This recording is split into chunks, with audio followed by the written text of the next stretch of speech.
I am shocked. Like, it's shocking how this whole Trump stuff is playing out. He's gonna release the MLK files. He's doing everything he can. Which, again, it's really weird because it's like Epstein is the distraction, and it works so well that they have to distract from that now. They thought that they would just be able to distract the people from Palestine, from what's going on in Palestine, and the genocide of the Palestinian people with this juicy Epstein story. And then they thought that they would, like, I'm trying to think about what they could have thought. They thought we were just gonna be like, okay, the Epstein stuff. Well, I'm paying attention to this, but not to the point where I want anything done with it. I mean, it's just weird. It's just fucking weird.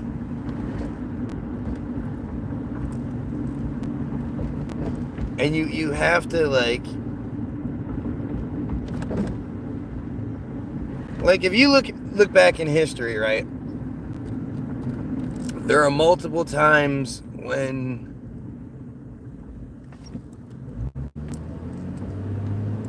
holy shit, it's the guy running.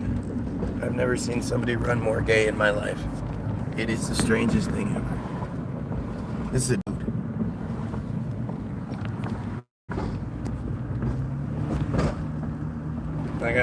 It's the weirdest thing. It's the most effeminate run I've ever seen. Anyway,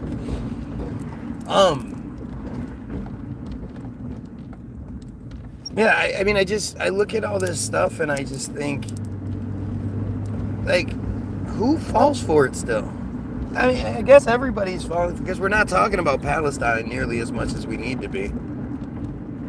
As a matter of fact, whether it's the Daily Show or the Colbert Report or anything like that, literally, they mention it. And when it comes to the Epstein shit, I mean, why haven't they been talking about it the whole time? Why is it just now becoming the popular thing to talk about? So they all do it, and they all do basically the same show. They set up same everything. It's really interesting. I mean, it should show you how much more manipulated the media is than you're willing to accept. You think that the media is what the fuck? You like to tell yourself, especially when it comes to things like the Daily Show, TDS. Isn't it funny how the Daily Show is TDS, Trump derangement syndrome? I can't help but notice that one. But, like, you think that these shows are because they're satirical, because they seemingly say shit that, the system doesn't want said. Colbert told Trump to go fuck himself. Shit like that. You think that it's somehow, it has, it's more truthful than whatever else is out there. And then it is to some degree. I mean, I guess.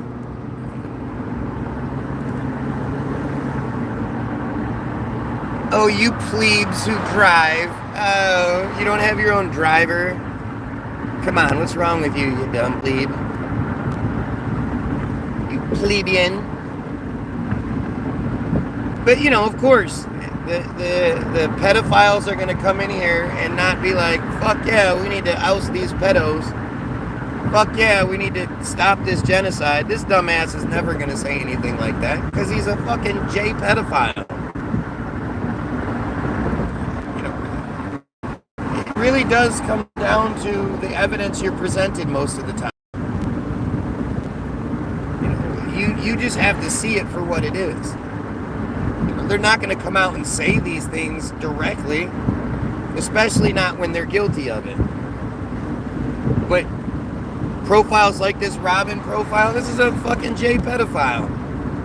No doubt about it.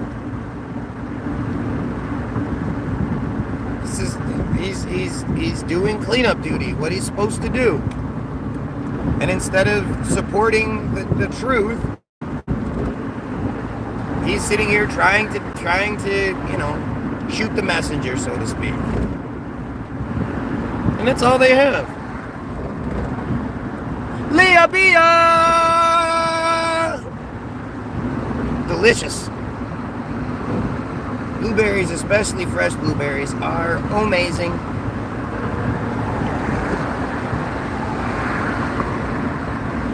Well, yeah, like I say, they're doing everything they can to keep us from talking about Palestine. To keep us from talking about the genocide that the chosen are committing. And it's hard to not get drug into it. The Trump stuff is juicy. The Trump stuff is consistent. And it's obvious. And, it's easy to see how, especially people who talk about truth and who talk about the narrative we're given, could be distracted by it. Somebody has so much cologne, I can smell it. And riding past them.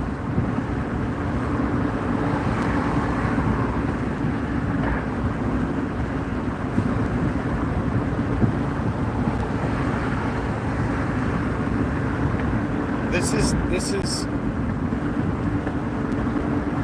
and again, like I'd love to ask the producers of The Daily Show and all this stuff. Okay, so like you guys are supposedly on the good side now, right? Well, where have you been the last 2 years? The last 5 years, actually. When it comes to Epstein, it's 5+ years. It actually goes back to 2009. But you guys haven't been talking about that shit. You guys have been distracting the public. Trump has makeup on his hand. So?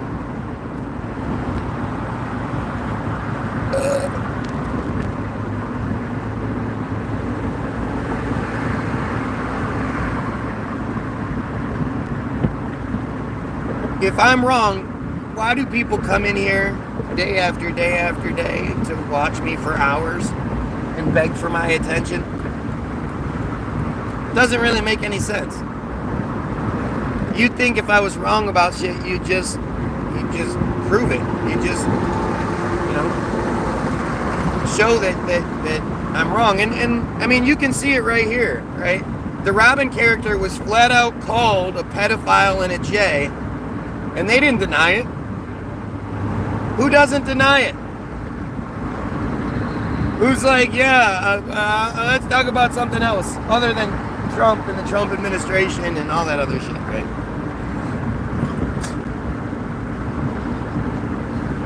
Are we still talking about Jeffrey Epstein? What?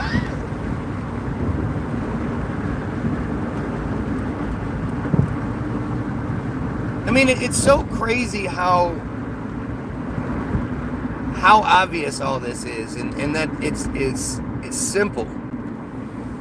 It's all very simple. So for it to be this situation where, we're sitting here like clawing and screaming and then fighting over truth, it just shows you how fucking ridiculous it all is.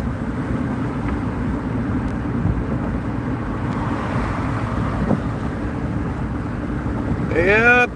Intelligence has its limits, but your stupidity doesn't, says the guy not denying he's a pedophile.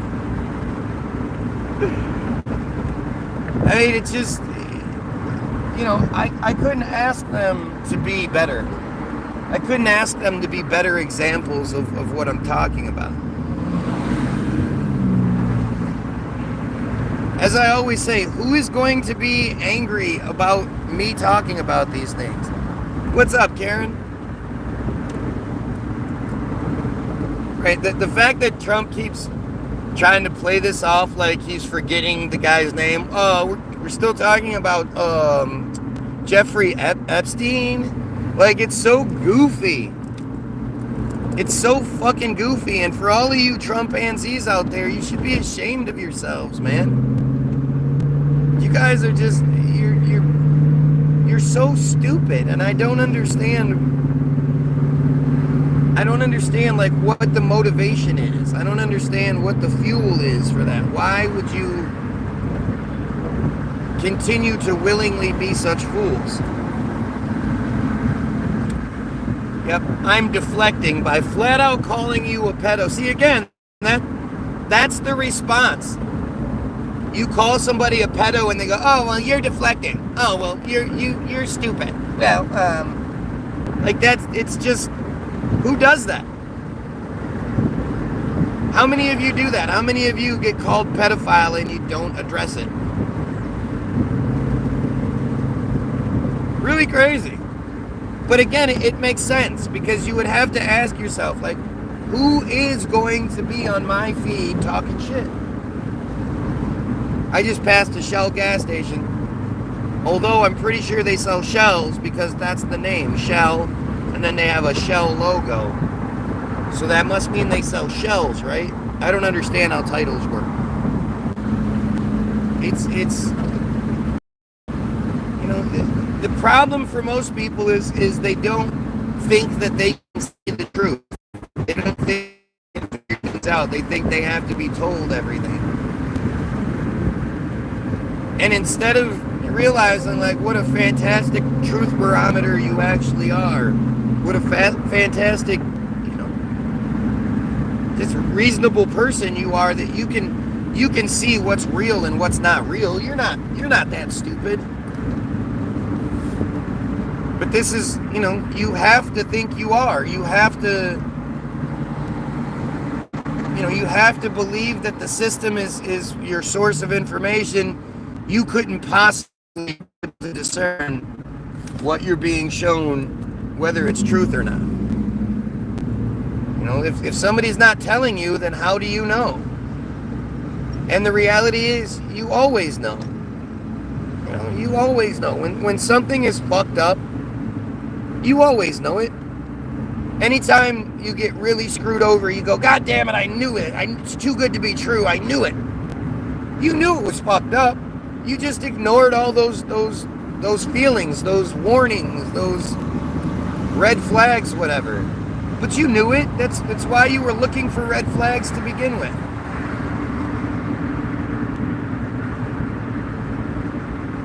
And they've done such a good job in making people think that they're, they are stupid, that you're too dumb, you're too inept. And most people agree with that. But they've been doing that to you since you were a kid. Since birth, your parents have been pushing the religious bullshit narrative on you. And as a kid, no doubt about it, every single kid at one point questioned their parents about the religious nonsense that they were being, poisoned with. They knew it. They were like, "Mom, Dad, this doesn't make sense. Why don't we help all those people out on the streets? Jesus says we're supposed to help people." Especially if you believe in the round earth, which most of you do because you haven't looked into it enough.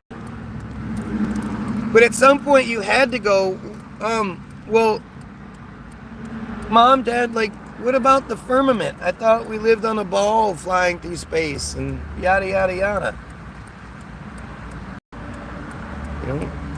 I thought the Bible says there's the firmament, the indestructible dome.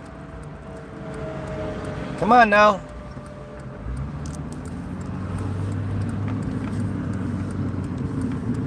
Atheists for Trump. Of course you're a flat earther. Of course. Yep. Of course I don't believe the narrative that we're told by the liars. Of course. there's really no sense in getting into that discussion with people, because most of the people, especially people that say shit like that, they have no idea what they're talking about. They literally just, they don't know any of the arguments. They can't debunk anything you say. They can't make arguments for their side or against your side. They just go, well, of course you think that way. Well, what about the pictures? What about the pictures we've been shown? You can't fake pictures. Like, it's really fucking stupid. I can literally debunk any of the garbage. You can, you just don't. Funny how that works. You can, you just don't.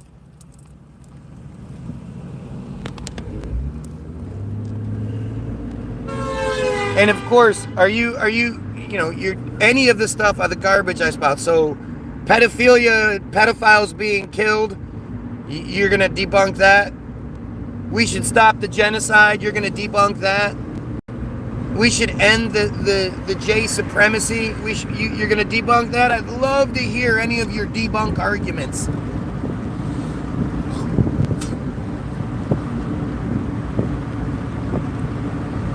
Oh, this bozo! This a bozo! I ain't talk about submarines. I don't understand titles. Oh, it's so weird. I mean, I wish it was better, right? I wish there was better opposition here. I wish people would tell me things that didn't had to gain more ride what was said to me. But that shit just never happens. Right? That shit never fucking happens. Let's see. Let's see if KG can actually do it. Come on, KG. Oh, you agree with that stuff, but not the other. So that's funny how that works. Funny how that works.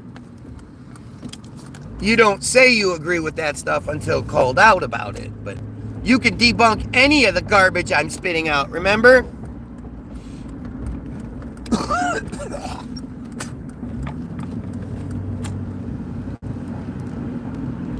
It's all the same shit, man. Remember, people, blah, blah, blah, blah, blah. Right. I love when people say, I can't do two things at once. When I'm riding in the car, there's a rule. Don't talk to the driver. Don't even have a conversation with the driver. Because if you're driving, you have to be looking straight ahead at all times, unless, of course, you're looking to turn. But you can't have anything else going on because, well, stupid people think that way. So that must mean we're all that stupid. I don't turn on the music, because if I turn on the music, a song might come on that I like, and then I might sing along. And if I'm singing along, I'm just gonna crash. I'm stupid. I'm stupid. I can't drive and do anything else. It's amazing how dumb people are. It's all the same shit, man. What are you on about? Oh my god. Oh my god. What are you talking about? I've been listening for like 30 seconds, and I don't understand what's going on. I mean, I've heard you make points, and I don't want to talk about those, but oh my god, what are you talking about? What do you mean kill pedophiles? Why should we kill pedophiles? Jeez. It's fucking stupid. I have songs I can't listen to without having to keep from speeding. That's embarrassing. Like, it's embarrassing that you acknowledge that. Good thing songs are only like 3 minutes long, though. 4 minutes long, right? Like, the things people will say are just so stupid. Having your phone is literally the same thing as having someone else in the car, and you're just talking to them. Literally. What's the difficulty with this? It'd be one thing if I was, I don't even know. I just don't. I don't even know. Like, I guess if you're texting and you're like involved in your texting, that's kind of dangerous. But other than that, like, I don't understand. You can't have conversations while you're driving. You know? What kind of stupid ass shit is that? Why is it embarrassing that you admit that songs have a neurological effect? It's more embarrassing that you can't control it, is what you're saying. You know, there are songs definitely that make you want to speed, but that doesn't mean you have to. You can't you can't not speed. That's the point. I'll go. What's going on? I'll go. Everyone knows something like this, right? Somebody who knows more than you do. I'm sure everyone knows somebody who knows more than they do. I would hope you know somebody that knows more than you do. I would hope you know somebody that actively, acknowledges and tries to destroy these pedophiles. I hope that's the case. Who advocates for the death of pedophiles? If that's not who, if you don't know anybody like that, man, you need a better circle. You need some new people around you. No, I can't control it. I'm just saying there's songs that make me have to concentrate. Again, that to me that's kind of embarrassing. Maybe it's not to you, and maybe that's like the difference between us is I'm just better than you are in that regard. Maybe you can weave a basket better than I can. Maybe you can do math better than I can. Maybe you can cook better than I can, whatever. But apparently, when it comes to this particular thing, you have issues where I don't.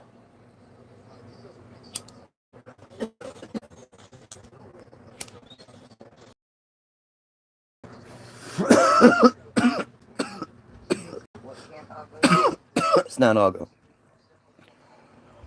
I was excited and wanted to participate in the conversation and add something positive, like I recommended a song that I enjoy. Let Them Rot by Devil Diver. Or Devil Driver. See, again, you're in a different world than I am. White people and their angry fucking music. Like whatever's going on in your world that has you so angry that that's what you that kind of shit. And the thing is, most people will see it when it comes to like rap music, and you see how all this thuggish, gangster rap, nigga shoot, niggas kill, bitches hoes. We see how that affects people. We can acknowledge that that affects people. But when you say, the people who listen to the worst death metal, fucking angriest shit, that doesn't affect anything. That doesn't signify anything or say anything about those people. You're crazy. You're crazy. To me, it's pretty obvious. Like I think good songs are universal. If you even if you don't particularly like that genre of music, if it's a good song, you'll feel it. You'll know. But again, we're in such a distracted place right now. It's fucking silly. That I cannot get with one bit. What? Death metal. It's not angry. It gets you hyped. Yeah. I'll try to remember it and look it up at some other point. But I doubt it. Devil Driver is not generally my style. Anything that you say gets you hyped and makes you want to drive faster is probably not my style.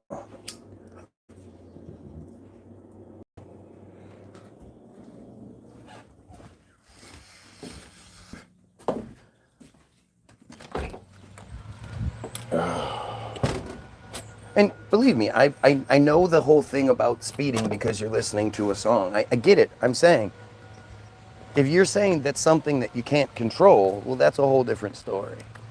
But we're lost in some bullshit that doesn't matter. The reality is, we need to eliminate the J cult, right? The J cult. Ozzy Osbourne passed away yesterday, so couldn't care less. I seriously don't care. I mean, really, when you think about it, and you think about all these people that you're presented with, these famous people, what did Ozzy do for the Palestinians? What did Ozzy do to go after the Epsteins, the pedophiles of the world? Nothing. Nothing. None of these guys do. All of these people are so much closer to it than we are. All of these people are so much, you know, they're surrounded by it. They know these fucking people. What random dumbass like me knows, they know full hardy. You know, they know it. They've all been to the Diddy parties.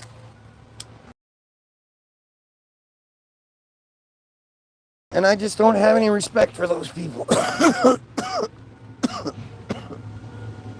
And it sucks, right?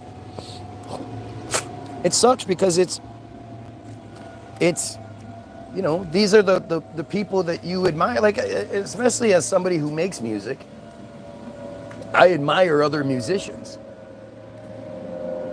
And at the end of the day, I don't know them. Half the time you don't even know what the song is. You know, most of the songs that you love, that you just think are so great, they're probably about heroin. But you don't know what the fuck the song's about. Especially when it's like, you know, like it's, you know, it's about heroin when it's about, when they talk about loving something, but not a specific she or a he or whatever.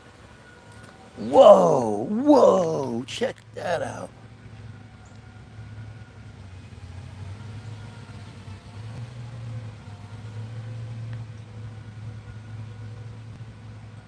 Man, that is a huge ant colony.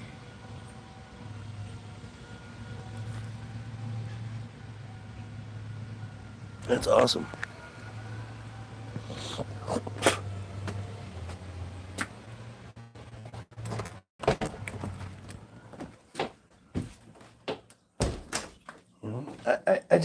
I think we, like, for me, it is an obsession.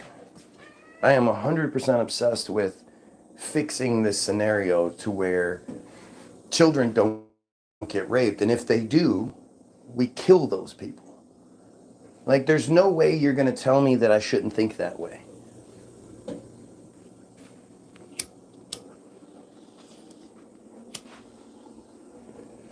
You know, this it's really weird because the reality is the pedophilia is the biggest, longest running problem. And yet the Palestine thing is a genocide where rape and all sorts of horrible tortures and all these other things are going on along with it. And I you know, I find myself sort of caught between the two where I'm like, things should be getting the majority of my focus. Should I be focused on these pedos, which is really the thing that they're telling me to focus on right now? Right? They're absolutely, I mean, I guess they're absolutely half-assed telling us to focus on pedophilia and I mean, sorta. Really, it's like when you look at the way the coverage is regarding all of this shit, it's still very vague. You know, and the things that they get us focusing on, you know, Trump wrote the letter with his name as the pubic hair, and and the weird things that they said to each other. Yeah, I guess it is weird, but it should be being done.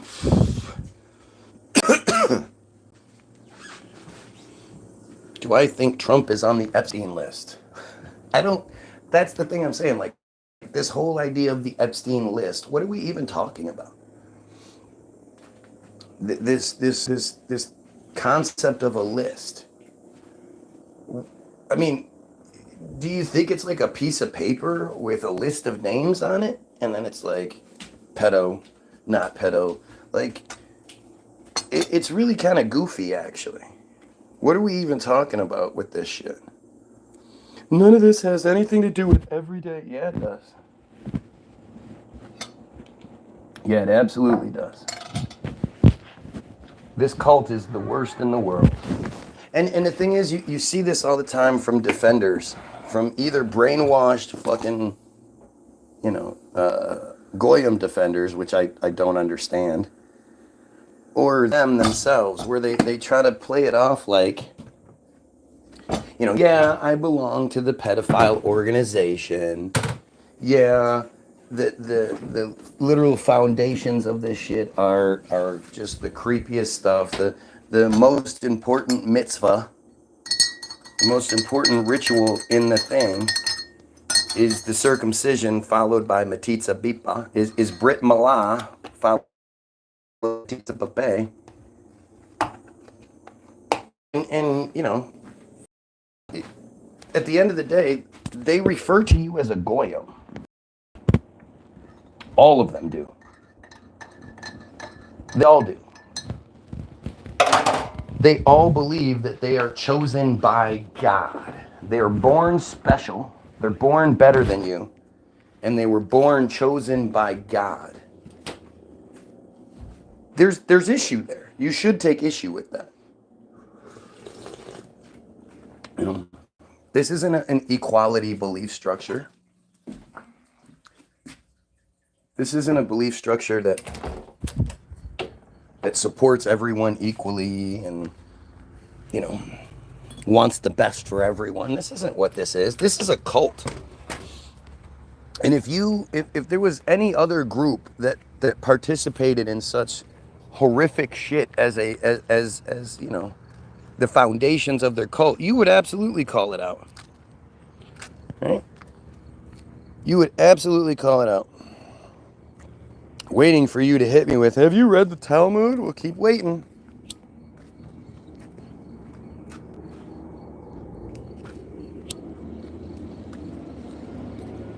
But see, right there, you're acknowledging that you know the horrible shit that their book says, and you're willing to overlook it. For what reason? Why would you know what the shit says and still be okay with it? When it says something like, when it says that when the Messiah comes, which is right now, it's happening. When the Messiah comes, that they all get 2,800 Goyim slaves, Gentile slaves. Wow. The whole crew moved. They were over here a minute ago, and now they're over here. And over here. Wow, that's interesting.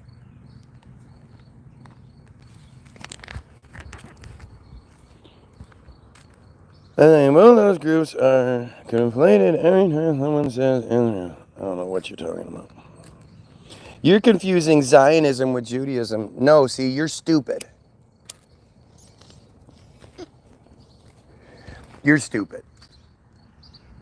That's how they've gotten away with it for such a long time. That's like saying, I'm watching a guy with 11 viewers and 5 likes. That makes sense. It makes sense, doesn't it?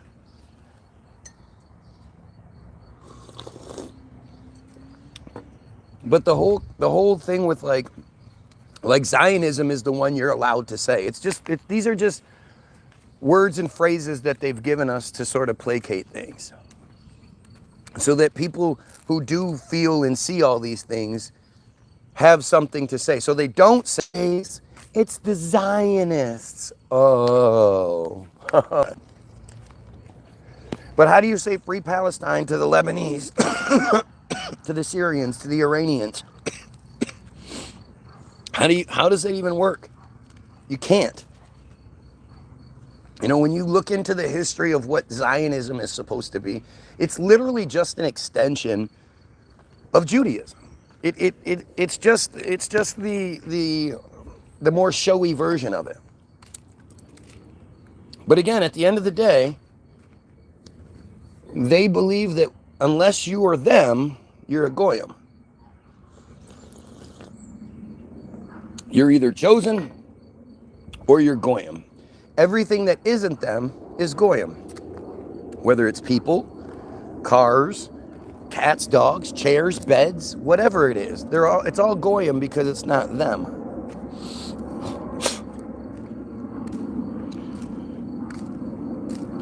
No, it's not. That's categorically false. Herzl was literally an atheist. Or so you're told. You know, again, this is that arrogance coming through. Where this guy's going to pretend like he knew Herzl, Theodore Herzl. He knew him.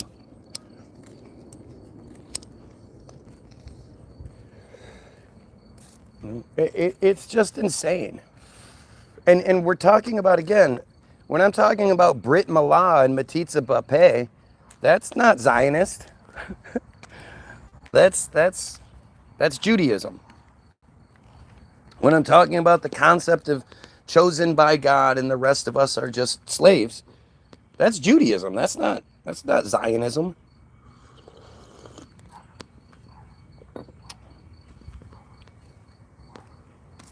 See, you can't refute anything I'm saying. Right, I'm not refuting what you're saying. Zionism is an extension of colonialism. Yep, that's what it is. It's an extension of colonialism because it doesn't just refer to one group, one cult behavior that then is supreme and superior. No, the people that are Zionists and high-ranking Zionists, that's people from all different groups, right? It's just insane. It's just insane. And then when you look at the whole ritualistic sexual abuse that takes place throughout Israel, it's everywhere. These aren't just Zionists. And isn't Zionism just like a thing where you go, well, I mean, you know, you acknowledge it that you're a Zionist or you're not? It's not like this is a identifiable thing. You don't just walk around going, oh, he's a Zionist. He's a Zionist.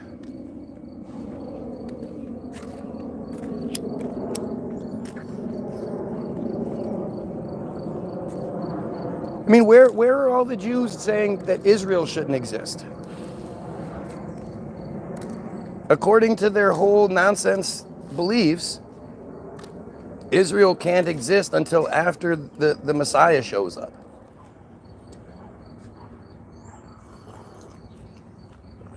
But regardless of fairy tale bullshit, where are all the people saying it's totally unfair? Where are all the Jews saying it's totally unfair that based on some bullshit fantasy hoax that happened hundreds of miles away in Germany,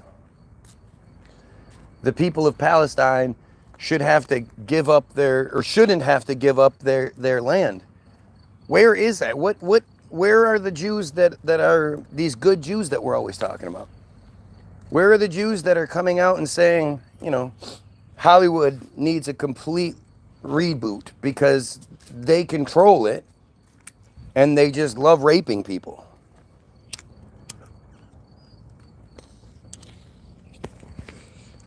Yes, that's why there are Hasidic Jews at literally Palestine protest.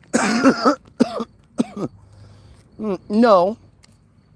The vast majority, I mean, you do see some actors thrown into the mix. No doubt. They're going to do that. They're going to give us some actors playing roles.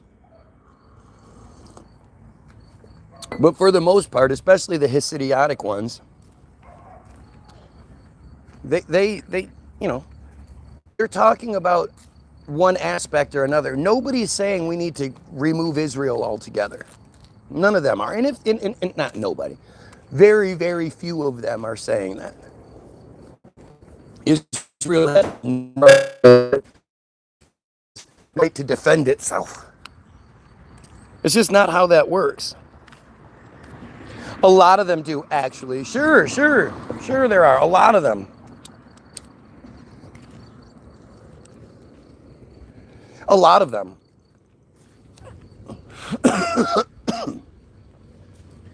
You just don't see it anywhere. It's just not talked about.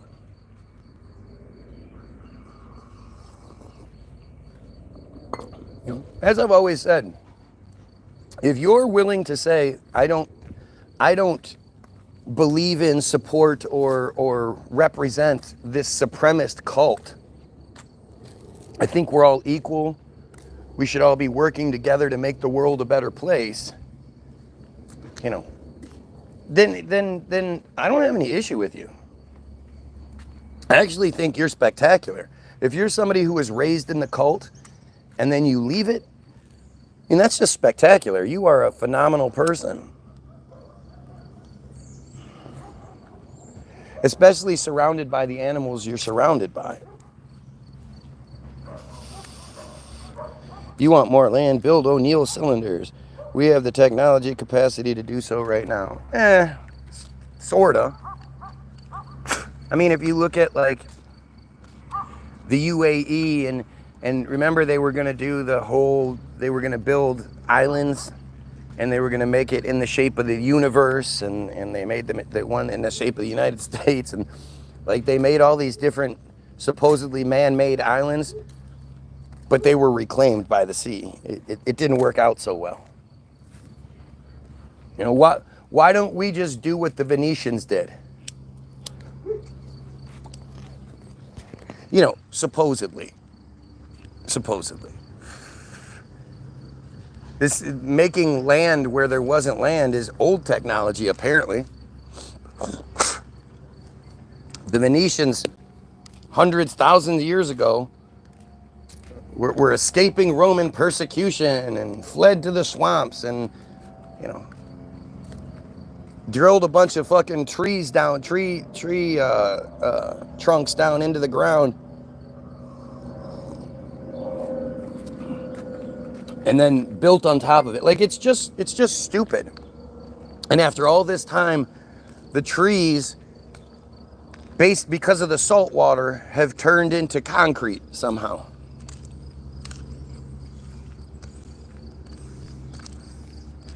Pounding trees into the seabed. How did they do that? What technology did they have that allowed them to pound trees deep into the into the seabed? What pounding mechanism were they using, especially once the thing went underwater? How were they still pounding it down, getting it deeper and deeper and deeper? The engineering marvel that Venice is never talked about. It's so overblown, like it's just this common thing. Yeah, they just built all these man-made land, and then all the canals, and yeah, no problem. They just did that. I mean, like I say, I have a hard time not talking about these other things because they're so fascinating to me. But the whole Tartaria stuff, at this point, I don't understand why anybody believes the narrative you're given. You can't justify it. You can't explain it. You know, there are just so many buildings. The Empire State Building. Let's do this one real quick. Wow, 3 viewers and 5 likes. Totally makes sense. Totally makes sense.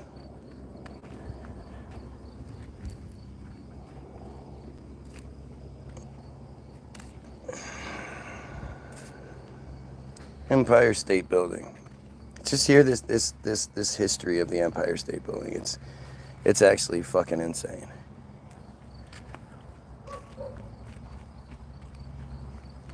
The Empire State Building is a 102-story building, Art Deco style, super tall skyscraper in Midtown South neighborhood of Manhattan, New York City. The building was designed by Shreve, Lamb, and Harmon, and built from 1930 to 1931. Belch. I mean, with today's technology, do we build skyscrapers in a year? It's just under or just over 400 days. Can't remember which one it is.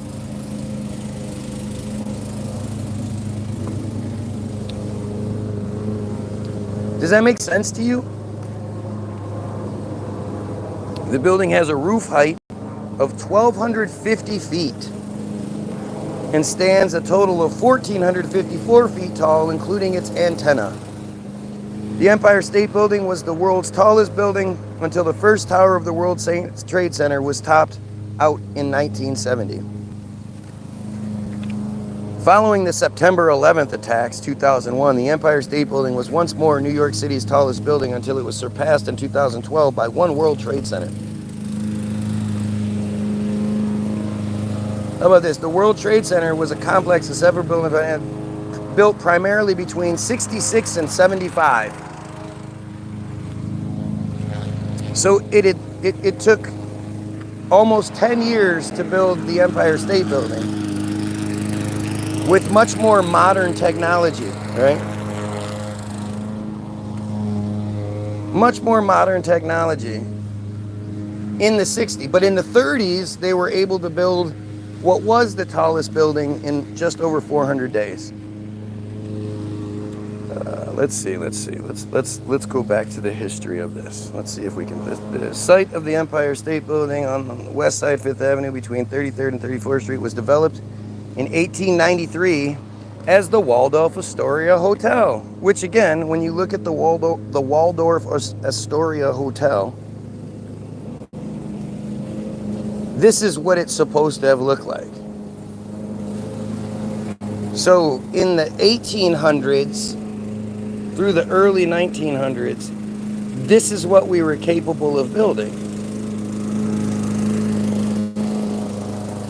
Do you not see this? Like, it's just, and it's not like buildings today where it's boring. You know, the buildings today are kind of boring comparatively. These buildings have you know, artistic flair from the top to the bottom.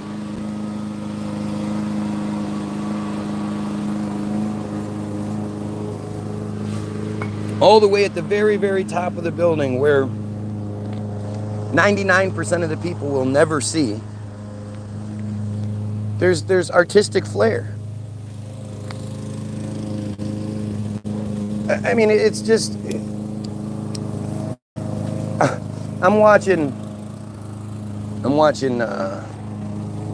Chicago Fire, whatever the fuck that show is, the Chicago PD spinoff, the Fire show, forget what it's called.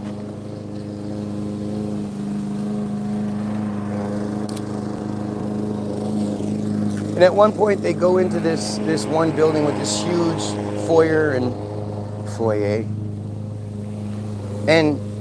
you know, it's marble, it's and you just like, this isn't a new building, clearly, and it's like, where do they even get the materials from, right? It's too much money to build those type of buildings. Oh, that's what it is. That's what it is. It just costs too much nowadays. Now that we have modern tech, you know, modern transportation, which is just such a huge deal. We have all the modern conveniences. Now we can't do it because it costs too much. It didn't cost as much back then to ship marble from Italy to the United States in 1930s. But I mean, this is like, when you look at these these comments that these people say. I mean, it literally is like, you honestly believe that? You honestly believe that they built the Empire State Building in just over 400 days? You don't see anything wrong with the narrative we're given. The Waldorf Astoria was a hotel on Fifth Avenue in New York, New York. Built in 1893. Built in 1893.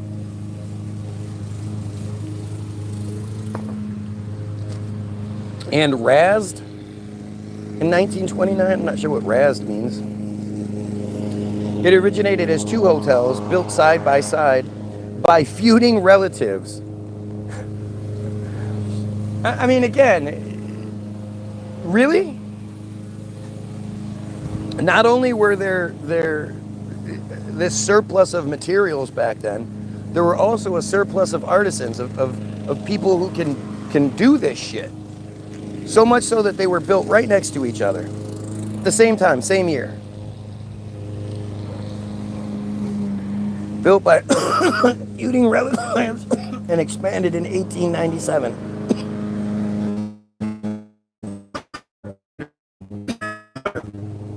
Razed, R-A-Z-E-D, to make way for the construction building. Their successor, the current Waldorf Astoria, New York, was built on Park Avenue, 1931. Oh, yeah. So while they were building the Empire State Building, they also rebuilt the new Waldorf Astoria. They also built this bad boy. Same time. Same time. Let's see, is a 47-story, 625-foot Art Deco landmark designed by architects Schultz and Weaver and completed in 1931.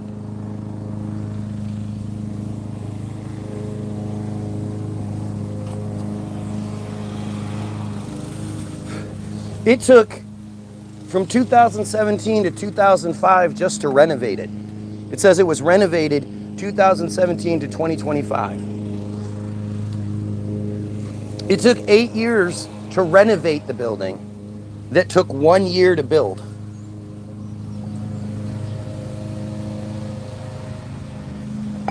The building was renovated by modern technology, and it took eight years to do it. But to build it from scratch, no problem. No fucking problem. Back to this one. And to think that they built the hotel in 1893, the biggest, the tallest hotel in the world, the feuding families, all that, only for it to be demolished in 1929 and then rebuilt at a different location. The original Waldorf Hotel opened on March 13th, dun dun dun, 1893, at the corner of 5th Avenue and 33rd Street, on the site where millionaire developer William Waldorf Astor had previously built his mansion. Oh, so there was a giant mansion there beforehand.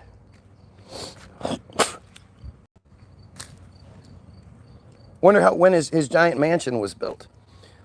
Constructed in the German Renaissance style by Henry Janeway Hardenberg, it stood 225 feet high with 15 public rooms and 450 guest rooms, and a further 100 rooms allocated to servants with laundry facilities on the upper floors. Yeah. Getting water to the top of a fucking giant building back in the day was easy. Easy to do that shit. It was heavily furnished with antiques purchased by the founding manager and president George Bolt and his wife during an 1892 visit to Europe. 1892, They just went on a spending spree, and they just went around Europe and bought up a bunch of antiques and shit for a hotel that didn't exist.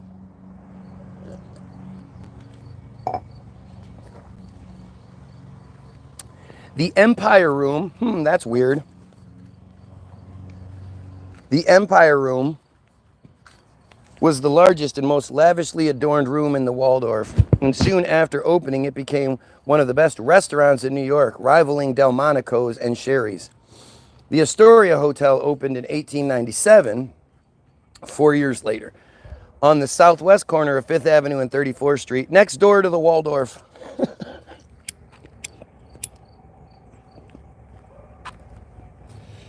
I mean, just think like how many people were constantly visiting New York that also needed to stay in a luxury hotel back in the day. It's just, it's amazingly opulent and out of place for the time.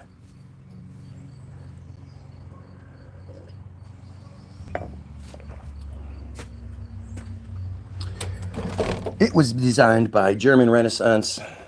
It was designed in the German Renaissance style by Hardenberg. So he actually designed both hotels.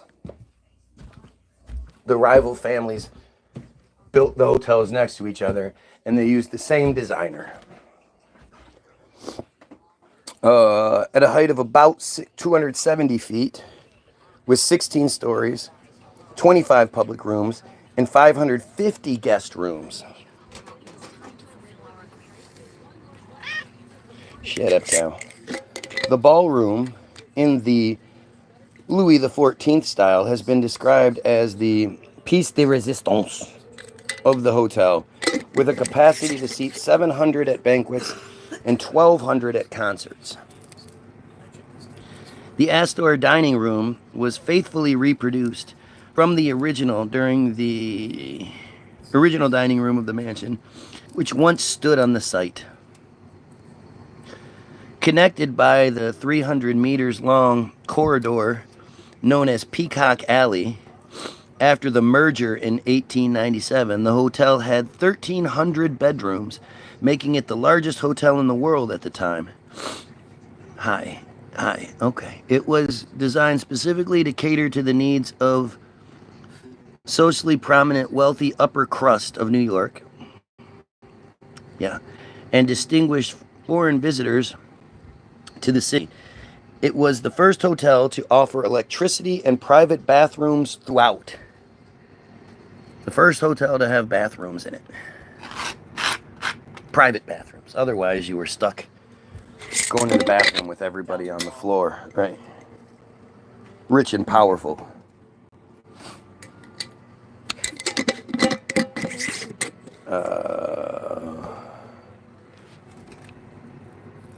The Waldorf gained world renown. The Waldorf gained world renown for its fundraising dinners and balls, as did its celebrity maitre d' hotel. Oh, the maitre d' hotel, Oscar Tishkirky, known as Oscar of the Waldorf. Tishkirky authored The Cookbook by Oscar of the Waldorf in 1896, a 900-page book featuring recipes that remain popular worldwide today. So while he was also the maitre d' of the hotel, which is a really busy job. It's an insanely busy job. Insanely busy job. Especially if it's the first hotel with private baths. That's all the rich needy people that are there. Right. I mean, we're talking about, right, we're talking about the premier hotel in its day. He's the maitre d' of that shit. And he's so good at his job, he's world famous for it. You're telling me this guy, when he wasn't catering to the needs of the rich, in between, like the hotel was, first hotel was in 1893, the second hotel was in 1897. In 1896, he wrote a 900-page cookbook. That's just insane to me. You know, for some of you, like, you might just believe that. Painted murals too, didn't he? And a vet on the side. He painted murals. He designed cars. He was a pilot. He World-renowned veterinarian. World-renowned veterinarian, a doctor as well. And worked on the oil rigs. Worked on the oil rigs, right? Yeah. This is the narrative that you're given regarding so much of history. It's funny how the further you go back in history, the more things each character were given did. Seemingly back when they had to, like, there wasn't even grocery stores for them to go get their food from. They would have had to, you know, figure out most of the time their own food and shit. These guys were just doing everything. Everything possible. Could you imagine how much running a maitre d' back then would have to do compared to what they do now? You know, There's no computer. no computer, no cell phones, none of that. They have to, like, physically go and do stuff and connect people. I mean, just send messages. Just checking on every room in the hotel in a day. 1,300 rooms? I mean, if you think about, like, let's just say you spent a minimum of like 5 minutes per room. You wouldn't be able to do it in a day. Part of their job too, especially back in the day, was to make contacts all through the community. To be abreast of everything going on. So they know when somebody says, where can I get the best haircut? Where can I get the best cowboy boots? Whatever. He knows exactly where to send them. He has to already have all that shit in place and know all those people. That's so much legwork. Absolutely. Absolutely. Like, it's like... It's unrealistic. Prior to me, you know, discovering the Tartarian narrative and even being a conspiracy theory guy, even when I was younger, this shit didn't make any sense to me.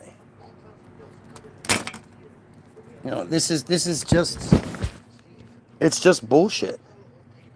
Let's see, background. And we're talking about this hotel. This was built in 1893. Are both the buildings the hotel? Well, one was built in 1893, one was built in 1897. Why'd they put them across the street from each other? They weren't. They were competing. They were two different family members competing with each other, built the hotels across the street from each other. It's just designed stupid. by the same guy and connected by a 300-foot corridor once everything was settled. Also, after they decided to cover their pissing contest, then they put a corridor attaching the two. Apparently. And turned it into one big hotel. Apparently. If you believe it, yeah, I guess. This is the shit that they give us. In 1799, John Thompson bought a 20-acre tract of land roughly bounded by Madison Avenue, 36th Street, 6th Avenue, and 33rd Street, immediately north of the Casper Salmer Farm, for $2,400 US. I don't know what the hell this means.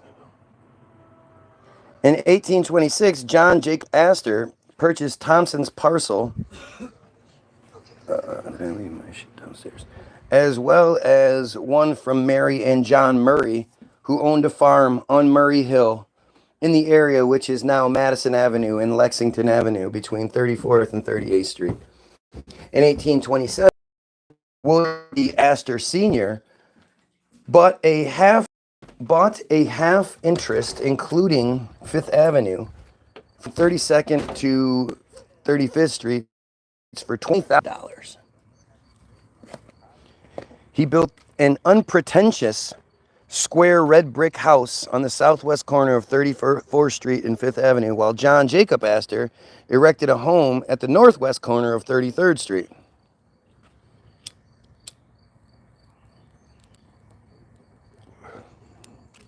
William Waldorf Astor, motivated in part by a dispute with his aunt Caroline Webster Schermerhorn Astor, built the Waldorf Hotel next door to her house. on the site of his father's mansion at the corner of 5th Avenue and 33rd Street. The thing is, they had camera technology then. There was actually lots of camera tech. Like, they were good at it by then. So where are the pictures? You know, we loved to take pictures of all kinds of shit back then. We never thought to take pictures of these grand statements and shit. Like, it's just silly.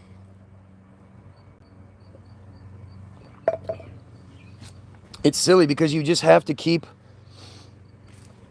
trusting the narrative of the people who fucking lied to you. My grandfather washed dishes at the Ritz in Savoy in London whilst at Guildhall Music School, crazy wealth, and he got a pound a week. We have just a random submariner is here to tell us submarines are real. Stop talking about what you're talking about. Talk about what I want to talk about.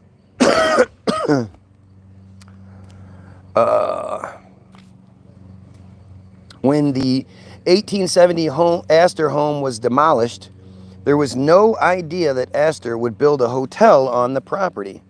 Astor did not stay in his own hotel when visiting the U.S., preferring to stay elsewhere. He is known to have visited the Waldorf Astoria only once. Why would that make sense? Who goes, yeah, that seems right. Have a building built, have the #1 luxury hotel in the world, and you never go to it. Why would you go to the place where your ass is kissed more than most? The hotel was built to the specifications of the founding proprietor, George Bolt, who owned and operated the elite Bellevue Stratford Hotel in Philadelphia with his wife, Louisa Augusta Kierher Bolt, 1860 to 1904. So he owned and operated a giant hotel in Philadelphia while also being the main guy for the Waldorf. Let's see, the Bellevue Stratford. Oh my God. Look at this shit. This is the one in Philadelphia. This is the Bellevue Stratford Hotel and this was taken in 1976, this picture. And that thing was built from 1902 to 1904. Like it's different when you're talking, at least with the Empire State Building, we're talking about 1931. But when you're talking about shit like the Waldorf, which was built in 1893, these people didn't have power tools. These people didn't have any sort of transportation. I mean, this is the first hotel with electricity in it, so somehow they did that. In November 76, the hotel was closed following a lethal outbreak of pneumonia-like illness the previous summer. The outbreak, later traced to bacteria growth in the hotel's air conditioning system, killed or sickened numerous guests who had attended an American Legion convention. Despite a subsequent change in ownership, renovations, and a brief rebranding before reopening in September 79, the Bellevue Stratford never recovered from the disaster, and the original incarnation of the hotel permanently closed in March of 86. In 1988, the building was converted to a mixed-use development. It has been known as the Bellevue. It has been known since then as the Bellevue. The hotel portion is currently managed by Hyatt as the Bellevue Hotel.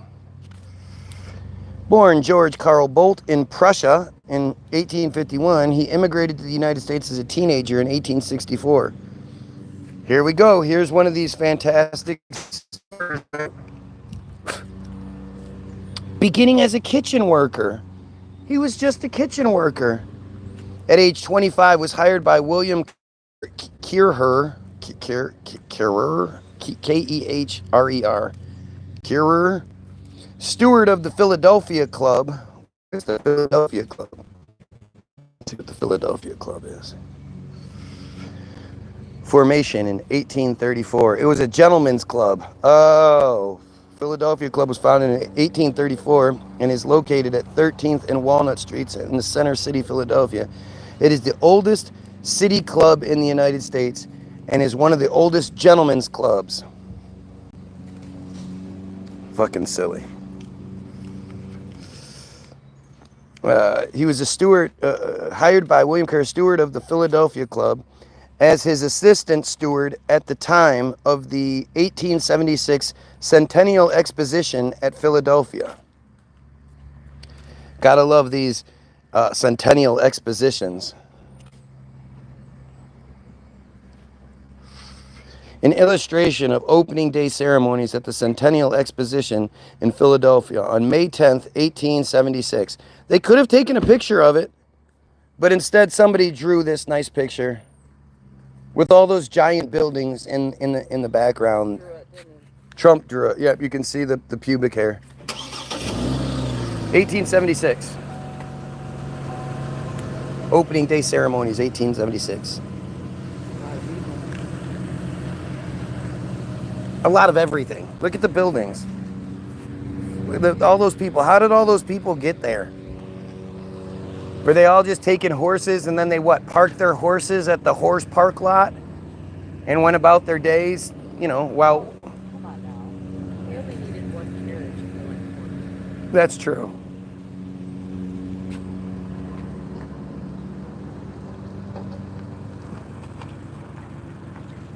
The Centennial International Exhibition, officially the International Exhibition of Arts, Manufacturers, and Products of the Soil and Mine, was held in Philadelphia, Pennsylvania from May 10th to November 10th, 1876.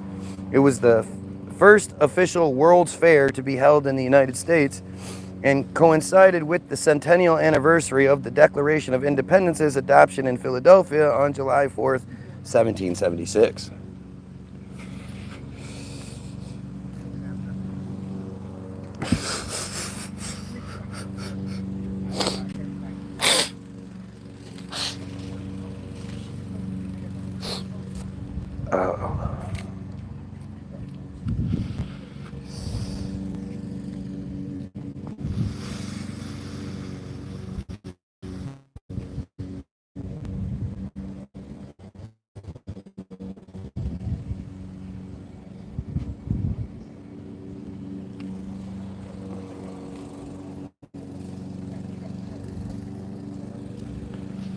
Look at the bots in the comments. Exactly.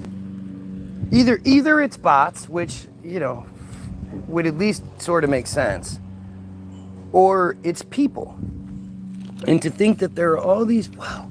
Look, all those ants have moved from all the way over there to now all right here. They're congregating right here. Look at how all that works. That's so crazy. And that's quite a distance. It's quite a distance for a whole troop of ants to have moved. But whatever.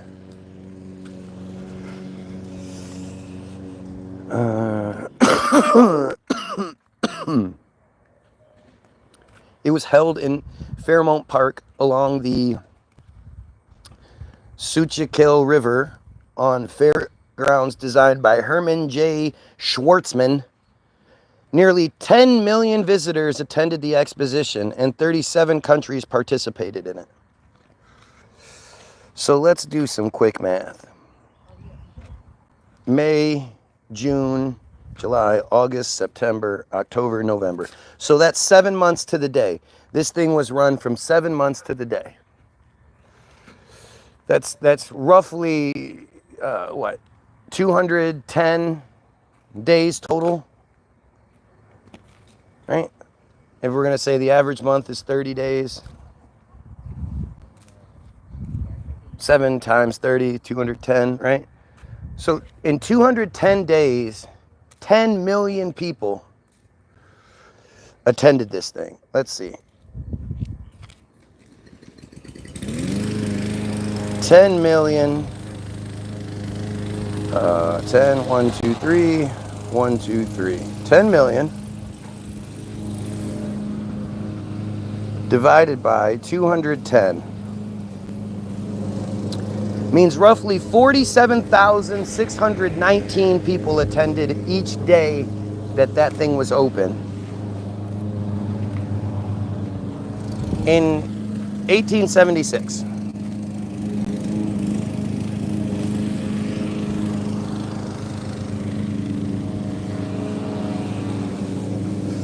Does that make sense to you? Think about that. Think about 1876 travel. Right? What was it like to travel in 1876?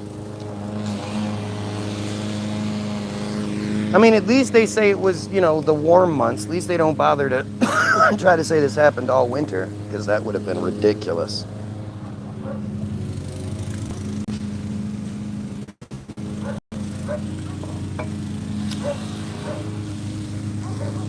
You saw a boat in person. You didn't see a submarine swimming underwater like a dolphin. You saw a boat. Funny shaped boat. But you know nobody wants to actually talk about submarines. If they did, they would just go watch the videos about it. And would debunk what I say. Or if they didn't debunk it on those videos, they would come the next day onto this feed that they're going to watch because they watch every day. They're going to they would at least, you know, hear my arguments and then come debunk them. You said this and you said that. But they don't do that. So we had started with the Empire State.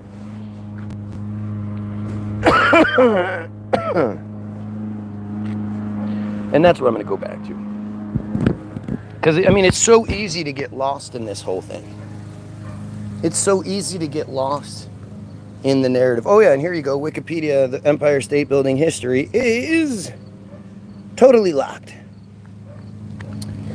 Even if we could edit this page, you know, even if everybody could edit Wikipedia like people seem to think they could, foolishly, mind you, this is one of the pages that aren't allowed to be edited at all.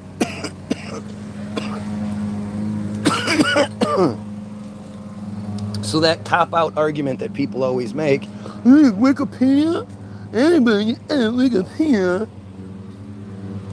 it's just gone. And remember, the argument that anybody can edit Wikipedia is a stupid one. Because if you could, with no sort of policing, then somebody could easily ruin Wikipedia. They could destroy it. If anybody could just edit anything they wanted to, they could go to Wikipedia, hit select all, go to each page, hit select all, and then hit delete, and then save it. And then all the work that had been put into making that page would be gone. It would all have to be re-typed in. It's undeniable 100% proof that this notion of anybody can edit Wikipedia without any sort of policing or anything like that, it's foolish. It's as foolish as all this shit that these bots say over and over again. It's as foolish as any argument against me, because I'm right. I'm telling the truth. I'm on the most righteous path possible. And if you oppose the things I say, you're a piece of shit. You know, you are a fucking piece of shit. And I'll prove it. You know, anything you want to talk about, I can prove why you're a piece of shit. But let's go back to Empire State Building, right?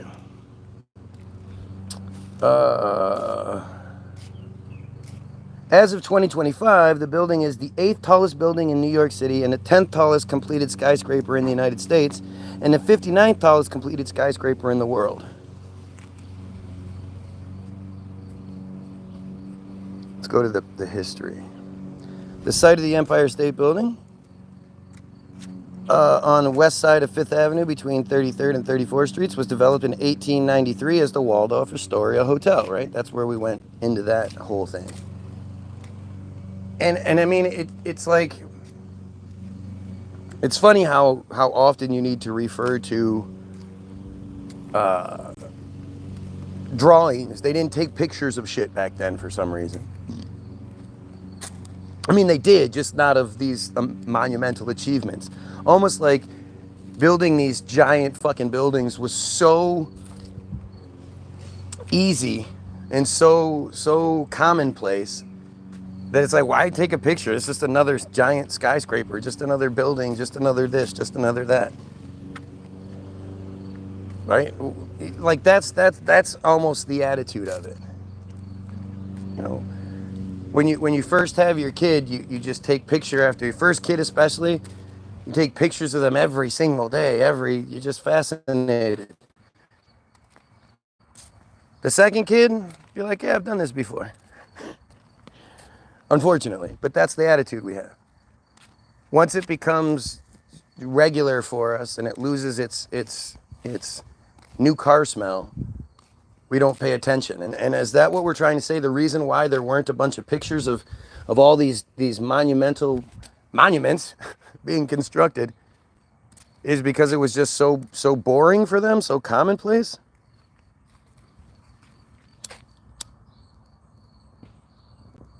Could you, if I'm too loud because I'm yelling so much, I'm just yelling at the air. If I'm being too loud for you guys because I'm yelling too much, go ahead, let me know. Watch parts 1 through 6, dude. They are not real. There you go. Well, don't know if that person is serious or not, but if you really want to talk about parts 1 through, or you really want to know about submarines, talk about submarines, go watch parts 1 through 9. I think I debunk it pretty significantly. And of course, I'm using their information, right?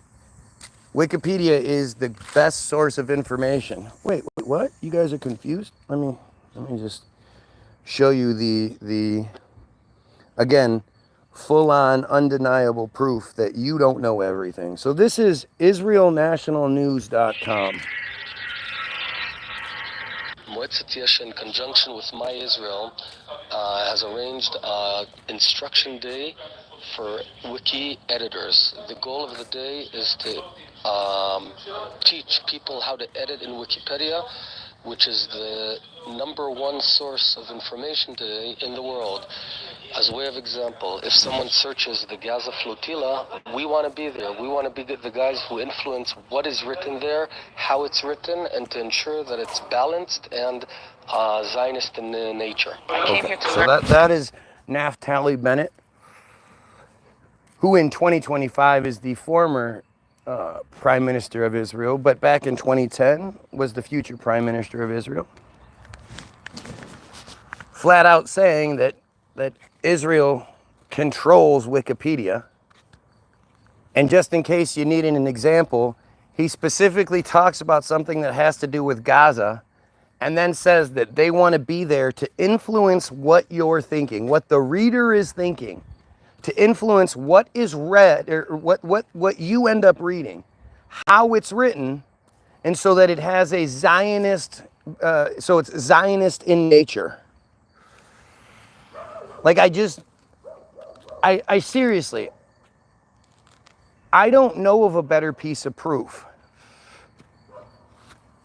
I show it to you guys every day, so it's probably commonplace for a lot of people. Maybe it's lost that new car smell. But when you understand what that video just showed you, like imagine if Kim Jong-un or a representative of his, whatever, was interviewed talking about, yeah, we taught Wikipedia how to do their job. Wikipedia was the #1 source of information. We went there and taught them how to edit things so it makes us look really, really good. Do you not understand what the fuck is happening here?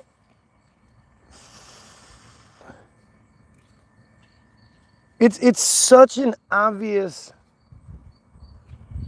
like manipulation. I mean, I don't even know. I've read this, or I've shown you guys that video countless times. Talked about it countless times. Thousands and thousands of people have seen it based on my feed alone.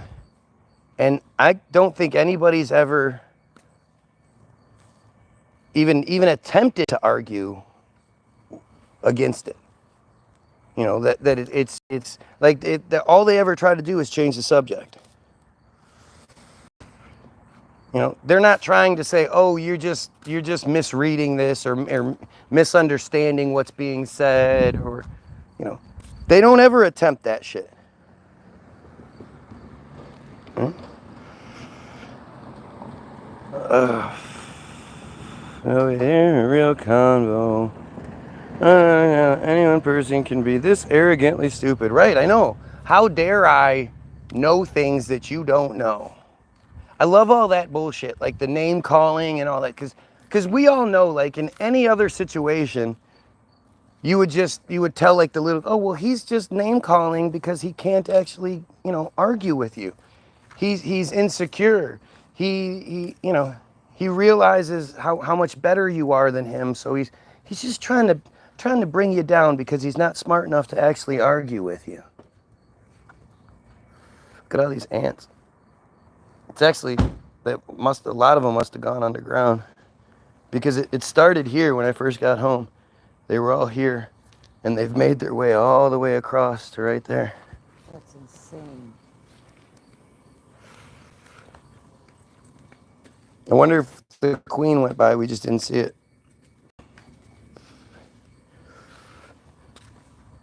But like I say, I mean, look at the you know, instead of being able to address the whole Naftali Bennett acknowledging that Israel controls Wikipedia, he's like, I can't believe you're so arrogantly stupid. You're so stupid that you know about these things. Oh my God. Why do you know about these things? This is only IsraeliNationalNews.com. It's only a prime minister saying that. Come on. It's just conspiracy theory, dude.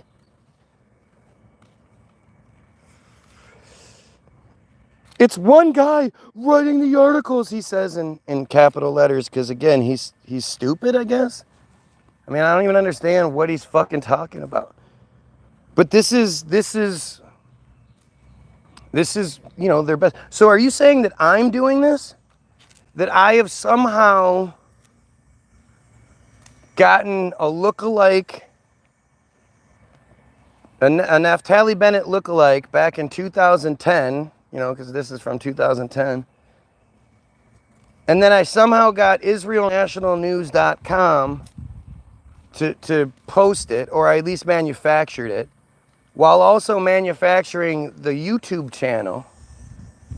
And then I went to Wikipedia, I edited all the things I happened to read, and then blocked it so that nobody can edit it. Because, you know, I have all these powers. That makes a lot more sense than clearly what it's showing.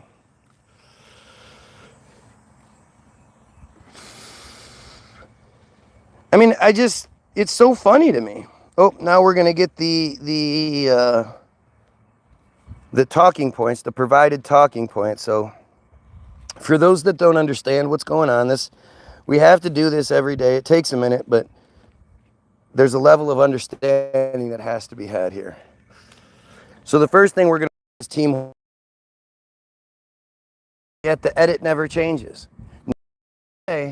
These Israeli trolls, or not Israeli trolls, sorry, these random people who don't agree we should kill pedos and stop the genocide and stop the J control scheme, these people, they never actually come to the Wikipedia page and edit it to make me look stupid.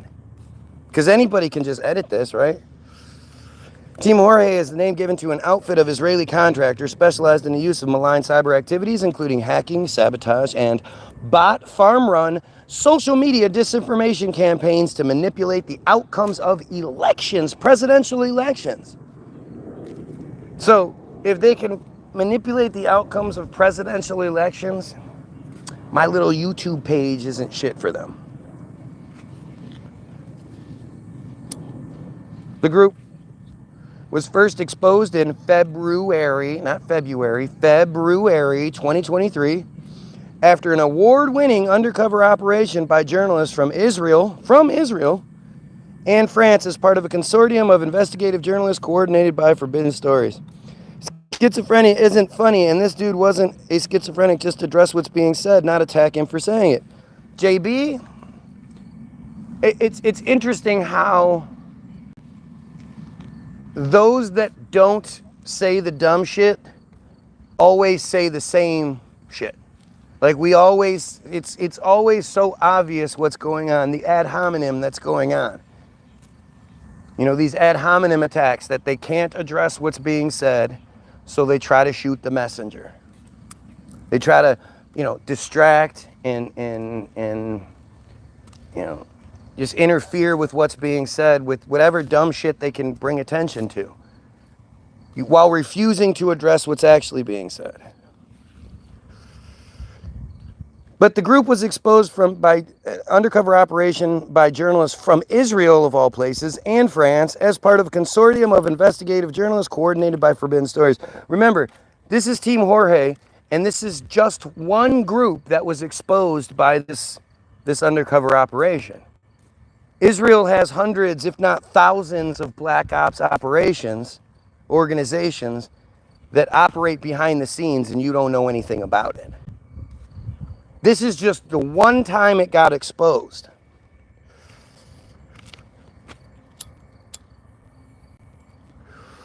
The organization has been active since at least 2015, you know, just before Trump lost the election.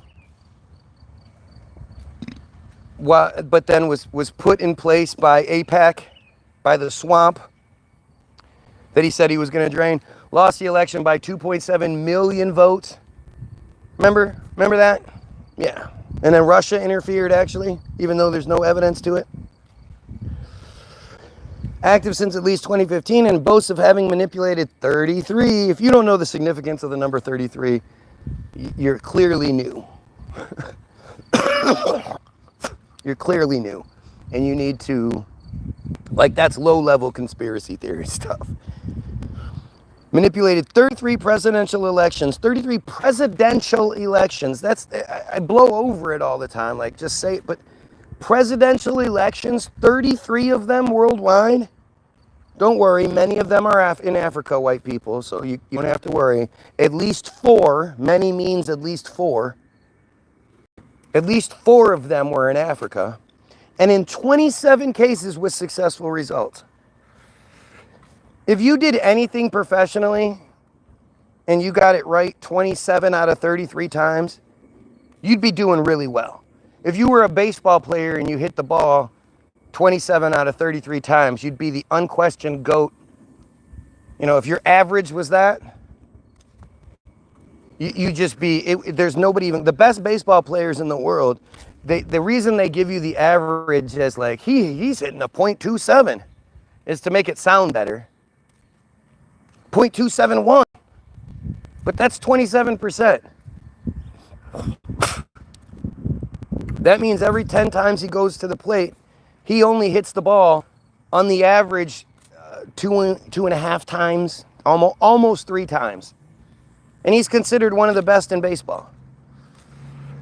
Aaron Judge is having this incredible season, and he's hitting the ball, you know, 3, maybe 4 out of 10 times. You know, they manipulate things to make you think certain ways, obviously, but 27 presidential elections out of 33, they had fucking successful results. That is insane. Politicians never lie. Big companies have your best interests at heart, and foreigners never try to influence your government for any reason, says totally normal people. And then they say stupid shit like, God bless America. Like, what are you, like, where does your investigatory, not just capabilities, but interest, where does it stop? How do people always stop being a truth seeker when it comes to their religious beliefs? Because it's not even like, you know, religious beliefs stand up to the smallest amount of scrutiny. So you have to really stop, like, at the door. You can't even go in. Because as soon as you start looking anywhere but where you're told to look, you see there's an issue. And I think it's why when you ask most religious people, like why they don't, you ask them about something in the Bible and they don't know it. They don't even know their own manual. I had this broad get in an argument with me one time, and she kept saying over and over again, well, I'm not good at the scriptural part, at the scriptures part.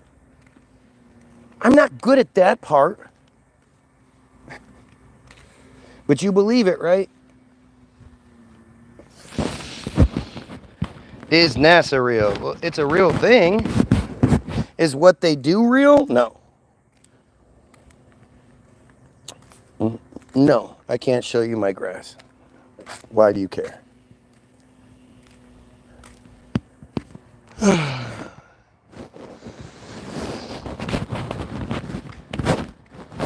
But see, look at the desperate attempt to try to not talk about whatever it is. I can change the subject. I'm actually not talking about the stuff I normally talk about right now. And yet these guys are still like, you gotta stop talking about it. You gotta stop talking about it. And no matter what it is, they believe what they're told. Anyway, let's go back to, I am talking about what I normally talk about. Their Team Jorge activities were revealed following a 2022 sting operation in Tel Aviv, in Israel, carried out by 3 undercover journalists who posed as prospective clients and filmed their interactions with Tal, T-A-L, Hanan, H-A-N-A-N, the group's leader and former Israeli Special Forces operative, in which he explained the inner workings of the organization. According to him, the group's leader, Team Jorge has existed for more than 2 decades, not since 2015, but 2 decades. Which again, if you've interfered in 33 presidential elections, you can't have existed for since 2015. This has to go back a long ways, for more than 2 decades, and has been engaged in propaganda and disinformation activities in more than 30 countries. However, its first documented activity was 2015, again, just before the whole Trump debacle. Their services, and considering Epstein is an Israeli agent whose handler was Ghislaine Maxwell. Ghislaine. Like, it all makes much more sense. The real bombshell that most people don't want to accept is that Melania is Trump's handler. Melania is the power behind the throne. That's why you don't see her. She does what she wants to do, which is, apparently she scolds him when he doesn't do well. He apologizes to her. When he got caught with the whole grab him by the pussy thing, according to the narrative, she was mad at him and said, look what you've done. You've screwed up, you potentially screwed up your chances as president here. She wasn't like, how dare you say that about women? Whose pussy you've been grabbing, blah, blah, blah, blah, blah. She scolded him. He said, I'm sorry, and she walked off. And when you look at the whole narrative, again, this is one of those things I don't like doing because this is 100% speculation. Based off the narrative we're given, but, just like the submarines thing, apparently I'm the only one that notices these things. I'm the only one who's ever been like, dude, have you seen what Melania looked like? She was smoking hot. And she had a pretty, decent career. And she's supposedly like this super genius strategist, political strategist and campaign strategist and all these other, apparently she is like incredibly wicked smart. But she sort of appears on the scene much later than most people. Her young life is sort of shrouded in mystery and in the shadows. Like she wasn't like if they basically give it to you like, well, we're telling you how it is, and if you go try to look or interview people, you won't find people to back up the story because, she was kind of an introvert and whatnot. But when you look at the whole narrative, she was introduced to Trump by this one dude. She, you know, she didn't give him her number. She got his number, all of his numbers apparently, you know, multiple times. Oh, that looks fucking weird.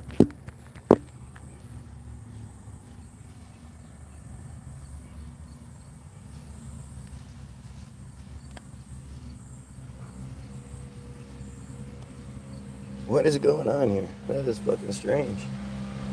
Oh, there it goes. That was weird. But when you look at the narrative, the Melania narrative, I mean, it literally doesn't make sense. 28-year-old smoking hot broad who, you know, has access to any fucking prince or, you know, it's not like Trump was her only option if she was really just a gold digger. And apparently she wasn't. And you know, like, people forget about that Trump actually had a previous campaign that he lost. We forget about the 2000 campaign that he lost. She was posing naked left and right, trying to entice people into voting for Trump for some reason.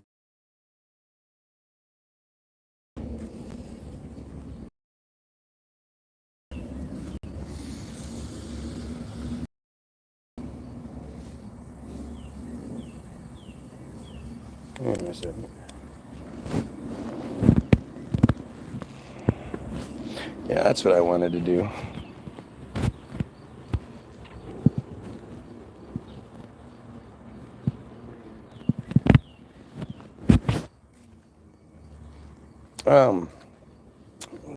We'll do this in a minute. One of the organization's primary tools is a software package called Advanced Impact Media Solutions, or AIMS. Oh, I forgot to read this part. Sorry. First documented activity is from 2015. Their services have been available to government intelligence agencies, political campaigns, and private companies that wish to covertly manipulate public opinion. Sorry, I forgot to read that little bit. One of the organization's primary tools, software package that called Advanced Impact Media Solutions, or AIMS. The software automates centralized control of thousands of fake social media profiles on Twitter, LinkedIn, YouTube, all of them, on all of them. And if you actually read the articles about this, not just this Wikipedia summary that Israel wants us to have, this is Israel's narrative. This is Israel's spin. To make Israel look the best way they can, this is how they framed it for us. They've left a lot out. One of those things being the thousands of bots they can automate, or they can create 30,000 at a time, up to 30,000 of them at any time to focus on one thing or another. 30 fucking thousand of them. You'll find all sorts of interviews with Zuckerberg, with Suckerdick, bragging about how great Facebook is because they're so opposed to bot farms out of foreign countries. They've done this great job in securing that and in eliminating bot farms out of China, where they took out 1,000 profiles. Philippines, where they took out 800 profiles. Yet you won't see any word about Zuckerberg bragging about taking out any of Israel's 30,000, any of Team Jorge's 30,000. Because remember, this isn't just Israel. This is just Team Jorge. This isn't, all of Israel. This just one Israeli Black Ops organization, well-funded Israeli Black Ops organization.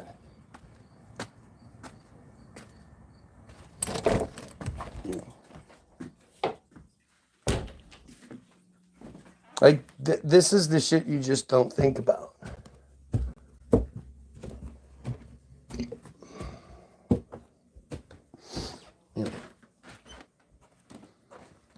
They have hundreds, if not thousands, of these same organizations using the exact same. This is Israeli software. This isn't one guy's software.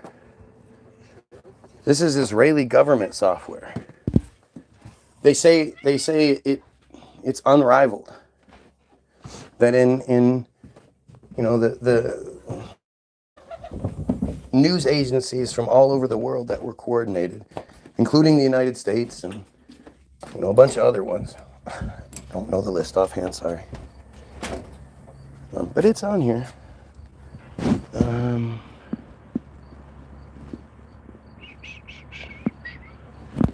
Let's see. From France, Germany, Indonesia, Israel, Kenya, Spain, Tanzania, and the United States. All of those different organizations, they said they'd never seen a technology like this. It's not even... bots isn't the accurate description of what it is.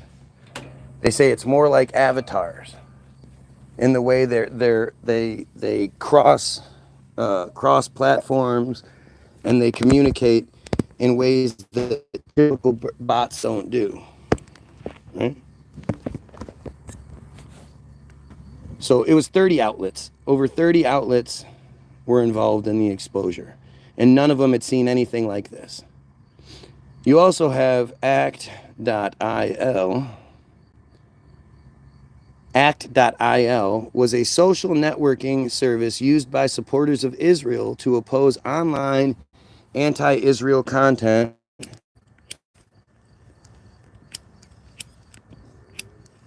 such as the BDS movement, boycotts, divestments, and sanctions.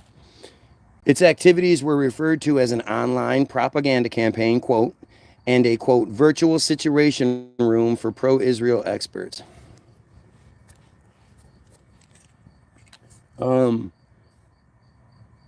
Act.il directed its users to, quote, missions to like, comment on, and share pro-Israel material on social media. It also asked users to flag, report, and respond to criticisms of Israel. Users were guided on how to respond, which might entail replying using the provided talking points, right? So, schizo, he's smoking pot, when they start yelling out MAGA, or typing out MAGA, or typing Trump 20, these are all the provided talking points that these idiots are given.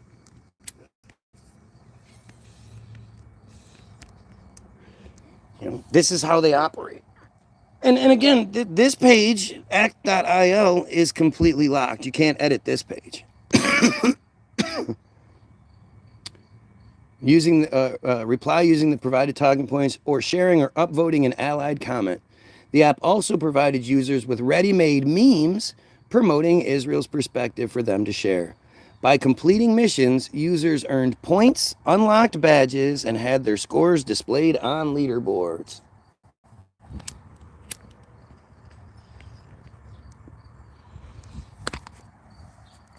Like, they're given prizes for doing this exact thing. Right? This is how stupid they are. And you would, it doesn't matter, like, I guess if you like me or don't like me, which it doesn't make any sense either way. Like, why anybody that doesn't like me is so obsessed with me that they watch me on mute. Like, I don't, I never understand that. The only way I can understand that is by rationalizing it. I don't think human beings are going to give a shit about me that much, especially if they disagree. I do, however, just got done reading you 2 examples of how Israel literally does this exact thing when people speak against Israel. Like, I don't, all you Trump supporters, you're admitting you're a pedophile supporter. And the only people I think that support pedophiles are pedophiles. And people may say that you're jumping to conclusions with that one, but the reality is, how many pedophile hunters do you know of on social media, on YouTube, YouTube alone?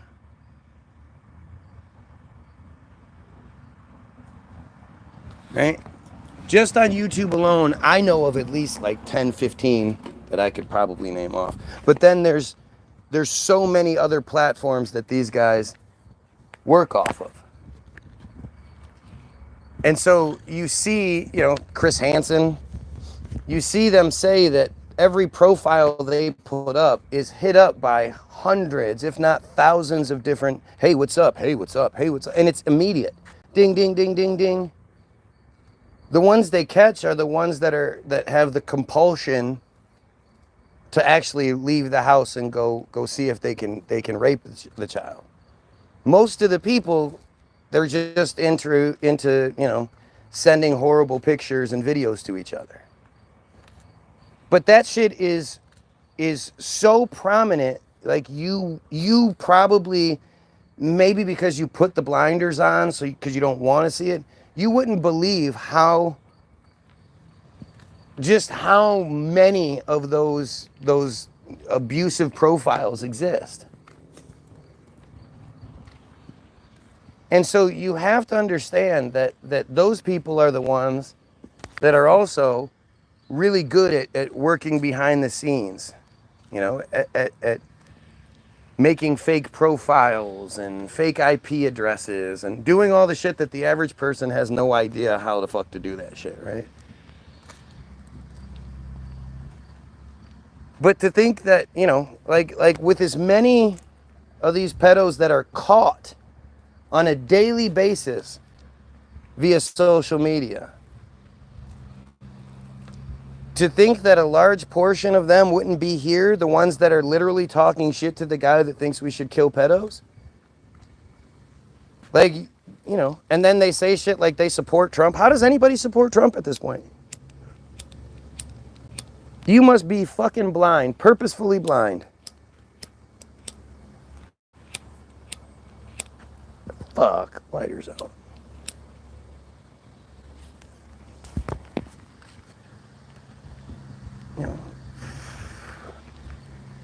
Trump wishing Ghislaine, I just wish her well. Not, holy shit, I hope they bury that pedo under the jail. No. He wishes her well. They call it willfully ignorant, as I call it. No, I mean, Trump support has to do with racism, has to do with sexism, has to do with homophobia, and has to do with pedophilia. I mean, it's undeniable at this point. You can't sit here and brag about all these great things that he's done.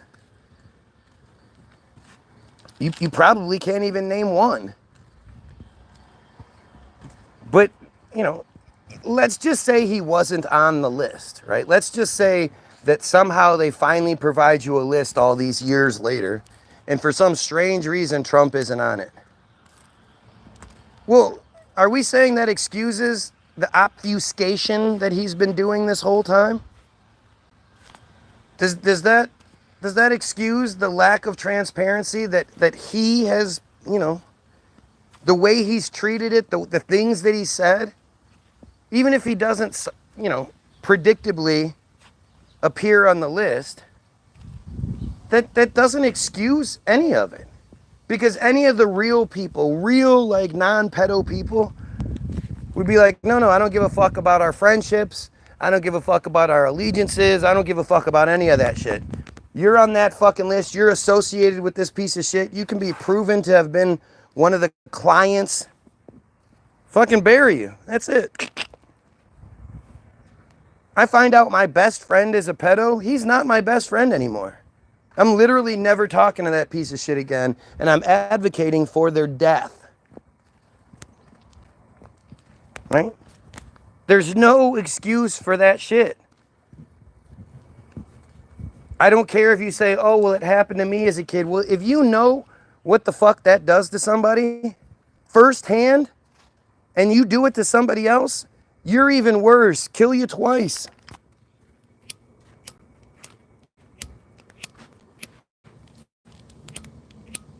Oh, motherfucker. She's gonna be pissed. What the fuck?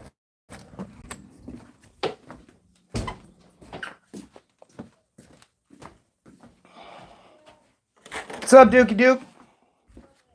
Huh? Enjoy.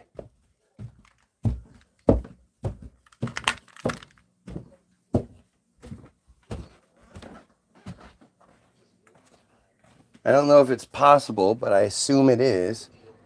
You're going to hate me even more. I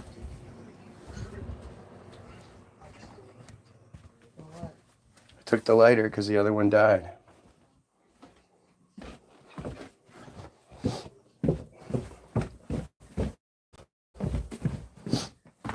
There is no excuse for Trump.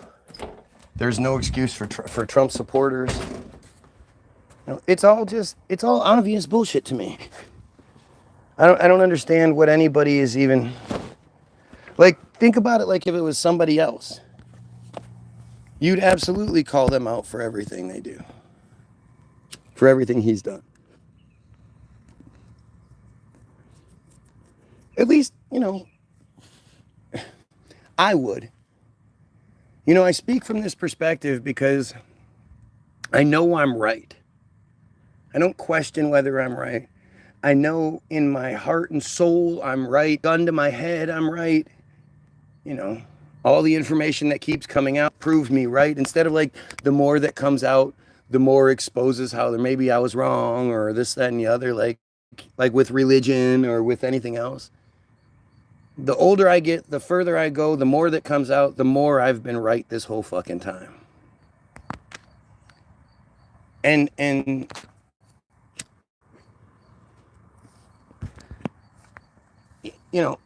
to see that there's like, if you're not on my team with this, like I'm not the guy that says you have to like the same foods I like. You have to like the same music I like. You have to like the same, whatever. Cars. It does. You insert whatever thing you want to insert into the third slot. I really don't care about that stuff. I don't care what your sexual preference is. You want to make out with dudes and suck toes and fuck feet and armpits and whatever else you fucking A. As long as that person's an adult and consenting and awake, I have no issue with that. You do whatever the fuck you want to do. As soon as we start talking about children and just rape in general, there's no excuse for it. And I don't know how you have been tricked, brainwashed. I mean, again, if you grew up in the church and you grew up religious, you've been programmed to overlook pedophilia your whole fucking life. At a young age, you heard the story of yet another priest getting busted. Like you'd heard those stories prior to, you were just too young for it to register. But at some point it registers with you, like, what the fuck? And you're told by the people you trust, your parents who, as a kid you think they know everything. You're told, oh, just overlook this, This is an example of free will. Yeah, God didn't do anything about it for the longest time, but don't worry about it. Don't ask any real difficult questions. Just have faith. The authority tells you to have faith. When the authority tells you to have faith, you have faith. When the authority tells you to believe it, you believe it. And you never speak out against it. You don't question it. You ask me these questions again and you're going to get in trouble. And then, it programs you. You're a kid, you're a dumb kid, you get programmed really easily.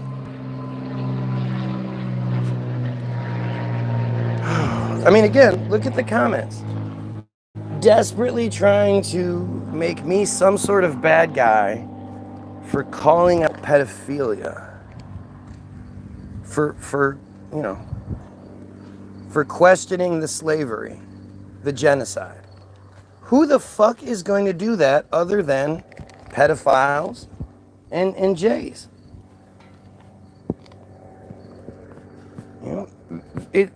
This page is all about proof. And the only reason I keep addressing this shit is because it's there. It's constant proof. As a decent, regular human being, ask yourself, would you ever do this? Would you ever go to a page where a guy is talking about killing pedos, eliminating the control scheme, this, that, and the other, and you're gonna go talk shit? Like, you could be doing anything else in the fucking world. You could be watching anything else on YouTube. You could be, or any other fucking social media platform. There's tons of them that I don't even know of. Hulu, and just tons and tons of other platforms you could be watching something on. Instagram and Twitch and all these other things. You could be doing anything in real life. Gardening, kayaking, skydiving, bowling, you fucking name it. Insert your thing. You know, I actually gave you 4 examples. You're supposed to give 3, right? They could literally be doing anything else. They could be fucking somebody. They could be jerking off. They could be doing anything else in the world. And instead they're here talking shit about the guy who thinks we should kill pedos and eliminate the control scheme. Who thinks that makes sense? Right? To me, every single comment that doesn't engage in the conversation is trying to distract, talking shit one way or another. That's probably a pedo. It's a pedo, it's a J pedo. One of the 3. The Gepedos. Somebody should write a song about it. Oh, we did.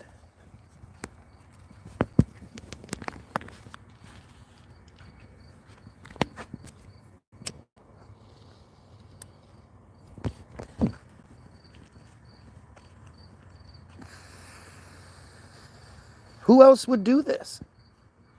Who else would fear someone like me that much, that they put this much energy into me?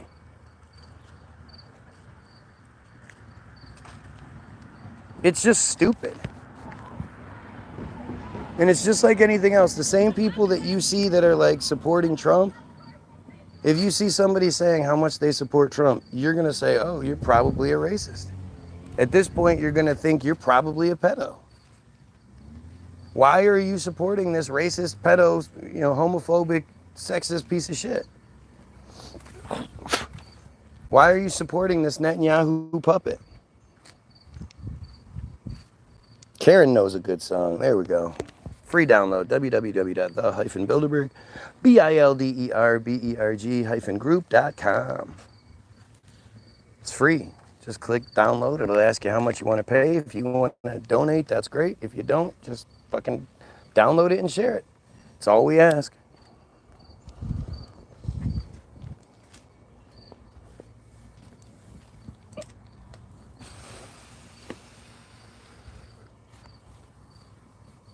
So, I was watching that long neck J broad on MSN, the lesbian broad, just ugly as fucking sin, looks like a bird.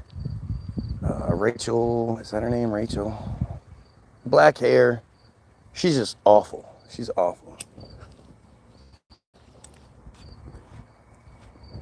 She just put out this story about how in the recent month or two, there's been this influx of false, fake news stories where she is supposedly helping rescue people in Texas, like memes, fake memes and shit. And she's saying there's been this influx of AI created imagery, and it's all your social media sources and whatnot. And basically she's saying that the only place you should get your information is from some place like MSNBC, because they don't lie to you. They've never lied. They've never used false stories. They always cover things right down the middle and never from a biased perspective. And one of the things she mentioned was Snopes, right? She said a great place to go to get your information is Snopes. And I couldn't agree. Well, let's see. I mean, I think it's a good place to go to see what they're saying. to see how they're attempting to obfuscate the narrative one way or another. You know, it's interesting how they'll debunk things and how they'll be like, you know, no, this isn't true because it couldn't be true. He would never do something like that. And it's like, that's the thing. So I wanted to read the background on Snopes. Snopes, formerly known as the Urban Legends Reference Page, is a fact-checking website. It has been described as a well-regarded reference for sorting out myths and rumors on the internet. The site also has been seen as a source for both validating and debunking urban legends and similar stories in American pop culture. Owner, Chris Richmond and Drew Schoentrup. History, let's see the history. In 1994, Jesus, I wouldn't have thought this story would go back there as far as internet goes, but let's find out. David and Barbara Mickelson created an urban folklore website that would become Snopes.com. Can't look up David and Barbara Mickelson, though. Snopes was an early online encyclopedia focused on urban legends, which mainly presented search results of user discussions based at first on their contributions to the Usenet newsgroup at newsgroup alt.folklore.urban AFU, I don't know, where they had been active. The site grew to encompass a wide range of subjects and became a resource to which internet users began submitting pictures and stories of questionable veracity. According to the Mickelsons, Snopes predated the search engine concept of fact-checking via search results. David Mickelson had originally adopted the username Snopes, the name of a family of often unpleasant people in the works of William Faulkner. A family of often unpleasant people. That's what Snopes are? Okay. In 2002, the site had become known well enough that a television pilot by writer-director Michael Levine called Snopes Urban Legends was completed with American actor Jim Davidson as host. However, it did not air on major networks. That was in 2002. Now we're going to jump to the 2010s. I mean, the narrative goes from 1994 to 2002 to 2010. There was no significant anything in that time frame.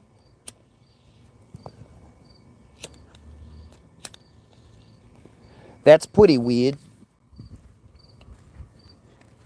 By 2010, the site was attracting 7 million to 8 million unique visits in an average month. By mid-2014, Barbara had not written for Snopes, quote, in several years, and David hired users from Snopes.com's message board to assist him in running the site.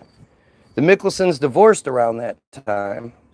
Christopher Richmond and Drew Schoentrup became part owners in July 2016 with the purchase of Barbara Mickelson's share by the internet media management company Proper Media. So, interesting how they do that. Christopher Richmond has a page, but Drew Schoentrup, his name is in red because there's a page for him, but it hasn't been edited to include anything yet. Why would they even do that? There's plenty of times where they don't have any sort of highlight to a name. Why do they do that sometimes? I have to come back and look up Proper Media. On March 9th, 2017, David Mickelson terminated the brokering agreement with Proper Media, which was also the company that provided Snopes with web development, hosting, and advertising support. The move prompted Proper Media to stop remitting Bardav, the company founded by David and Barbara Mickelson, Barbara David, in 2003 to own and operate Snopes.com, started a GoFundMe campaign to raise money to continue operations. They raised $500,000 in 24 hours.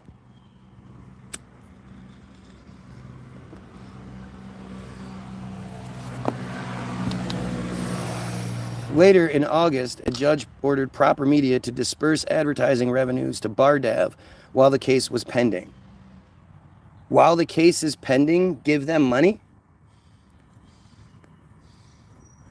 That can't be a good sign for the outcome, huh? In 2018, Snopes abruptly terminated its contract with managing editor Brooke Binkowski with no explanation.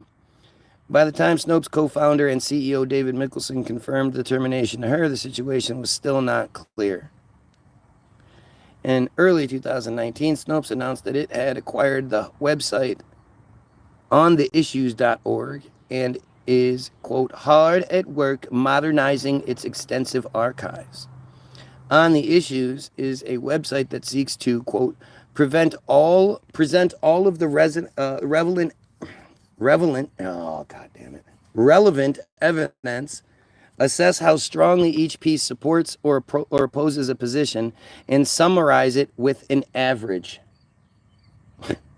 in order to, quote, provide voters with reliable information on candidates' policy positions. Oh, I'm sure. In 2018-2019, Snopes fact-checked several articles from the Babylon Bee, a satirical website, rating them false. The decision resulted in Facebook adding warnings to links to those articles shared on its site. Snopes added a new rating called labeled satire to identify satirical stories.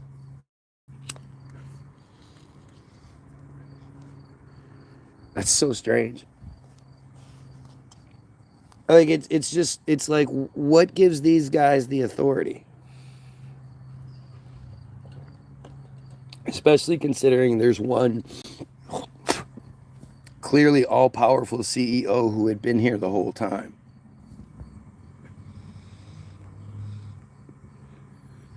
In 2019, Snopes was embroiled in legal disputes with Proper Media with a court case scheduled for spring of 2020. But then, what happened?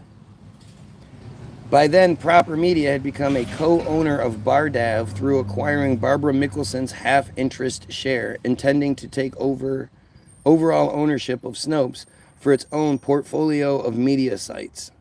Quote, the move failed as David Mikkelsen had no intention to sell his share. You would think, again, what does this guy get out of this?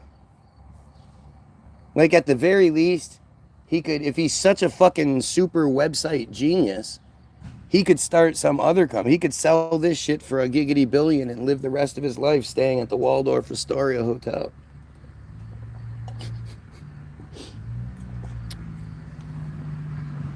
But that doesn't make any sense, right? That's stupid. He has a vested interest in this website for some fucked up reason. 2020s. As the COVID-19 pandemic and misinformation, dun, dun, dun.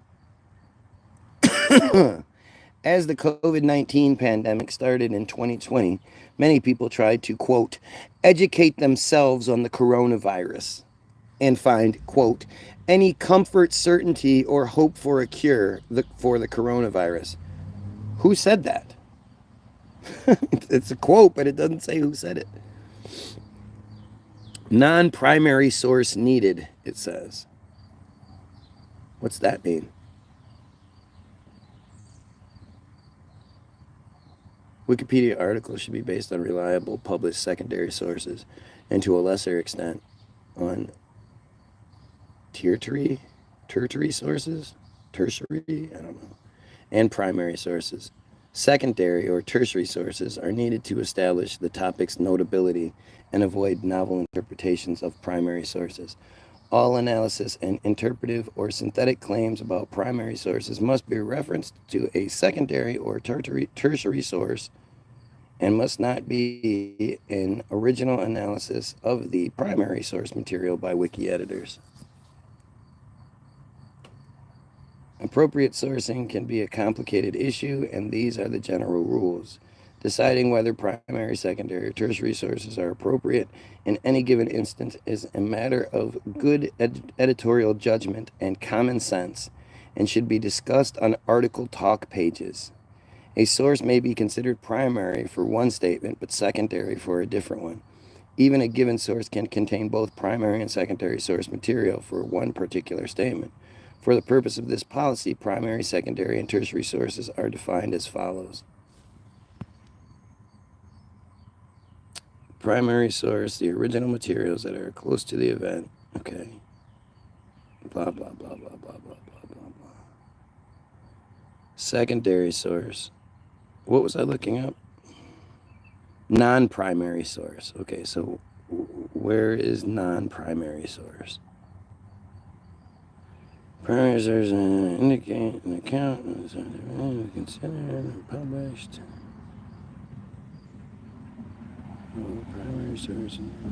Primary source may be used in statements. Do not evaluate, analyze, or interpret synthesized material found in a primary source. Instead, refer to a reliable second source. They do so. Do not, based on article. Do not extra caution. A secondary source, tertiary source. So it doesn't actually tell me what a non-primary source is supposed to be. Strange. You give me the citation,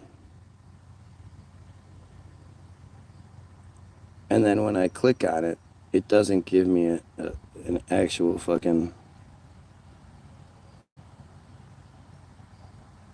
No, it's not about ending the genocide in Gaza. That's just a bonus that comes with my thing. I want to cut the head off the monster, not the tentacles. The tentacles grow back. The tentacles can double.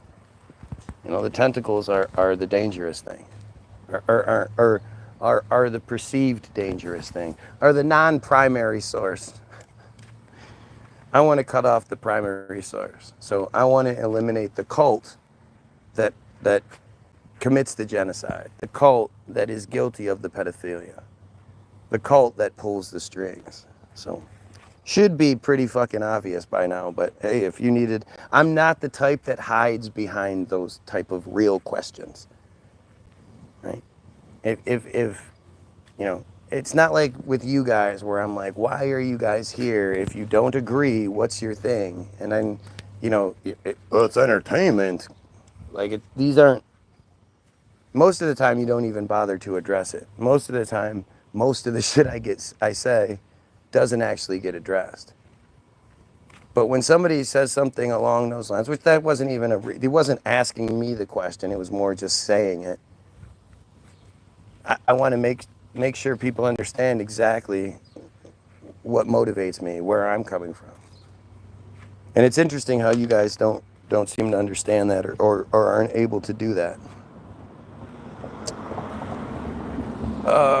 So that was the non-primary source needed for the quote. People tried to educate themselves on the coronavirus and find any comfort, certainty, or hope for a cure. That was this quote that was used here, but no citation. Snopes had around 237 COVID-related fact-checking articles. Plagiarism by co-founder. Who gives a fuck about plagiarism? BuzzFeed. They had it out with BuzzFeed. Change of ownership. On September 16, 2022, David Mickelson stepped down as CEO and was succeeded by shareholder and board member Chris Richmond. Richmond and fellow shareholder Drew Schoentrup together acquired 100% of the company, ending the ownership dispute, which began in 2017. Snopes employees announced their intent to unionize in July 2025, and with the Media Guild on the West. The Snopes Guild plans to represent about 10 eligible editorial staff members. What? Chris Richmond is an American businessman and entrepreneur. He founded a television streaming site called ShareTV.com, co-founded an ad tech platform called Proper Media, and acquired websites such as TV Tropes, Snopes, and Salon.com.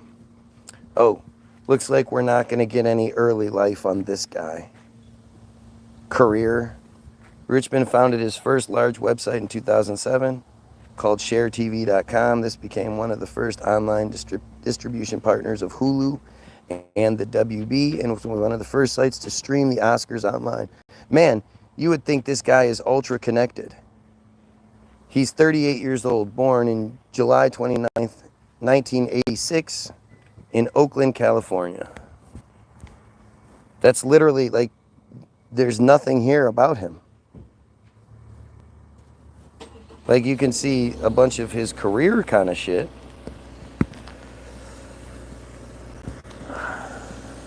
But there's no, why isn't there a reasonable biography? This is a pretty important guy when you think about it. And there's no history on this guy.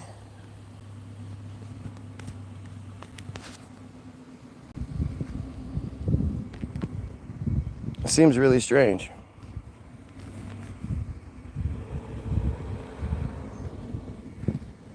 I should have stopped this a long time ago when they clearly killed the feed. I just hate killing the feed, you know? Ugh. But we're down to 6 viewers and 11 likes. You know, because that makes sense. We should reset. So we'll reset. I'm not going to go very long the second time. So if you want to come back, come back. If not, have a great day. Go get your links in the description. There's all kinds of good stuff there. You're smart enough to figure it out. Have yourself a good day, and pedophiles, kill yourself. Again, we're coming back if you want to.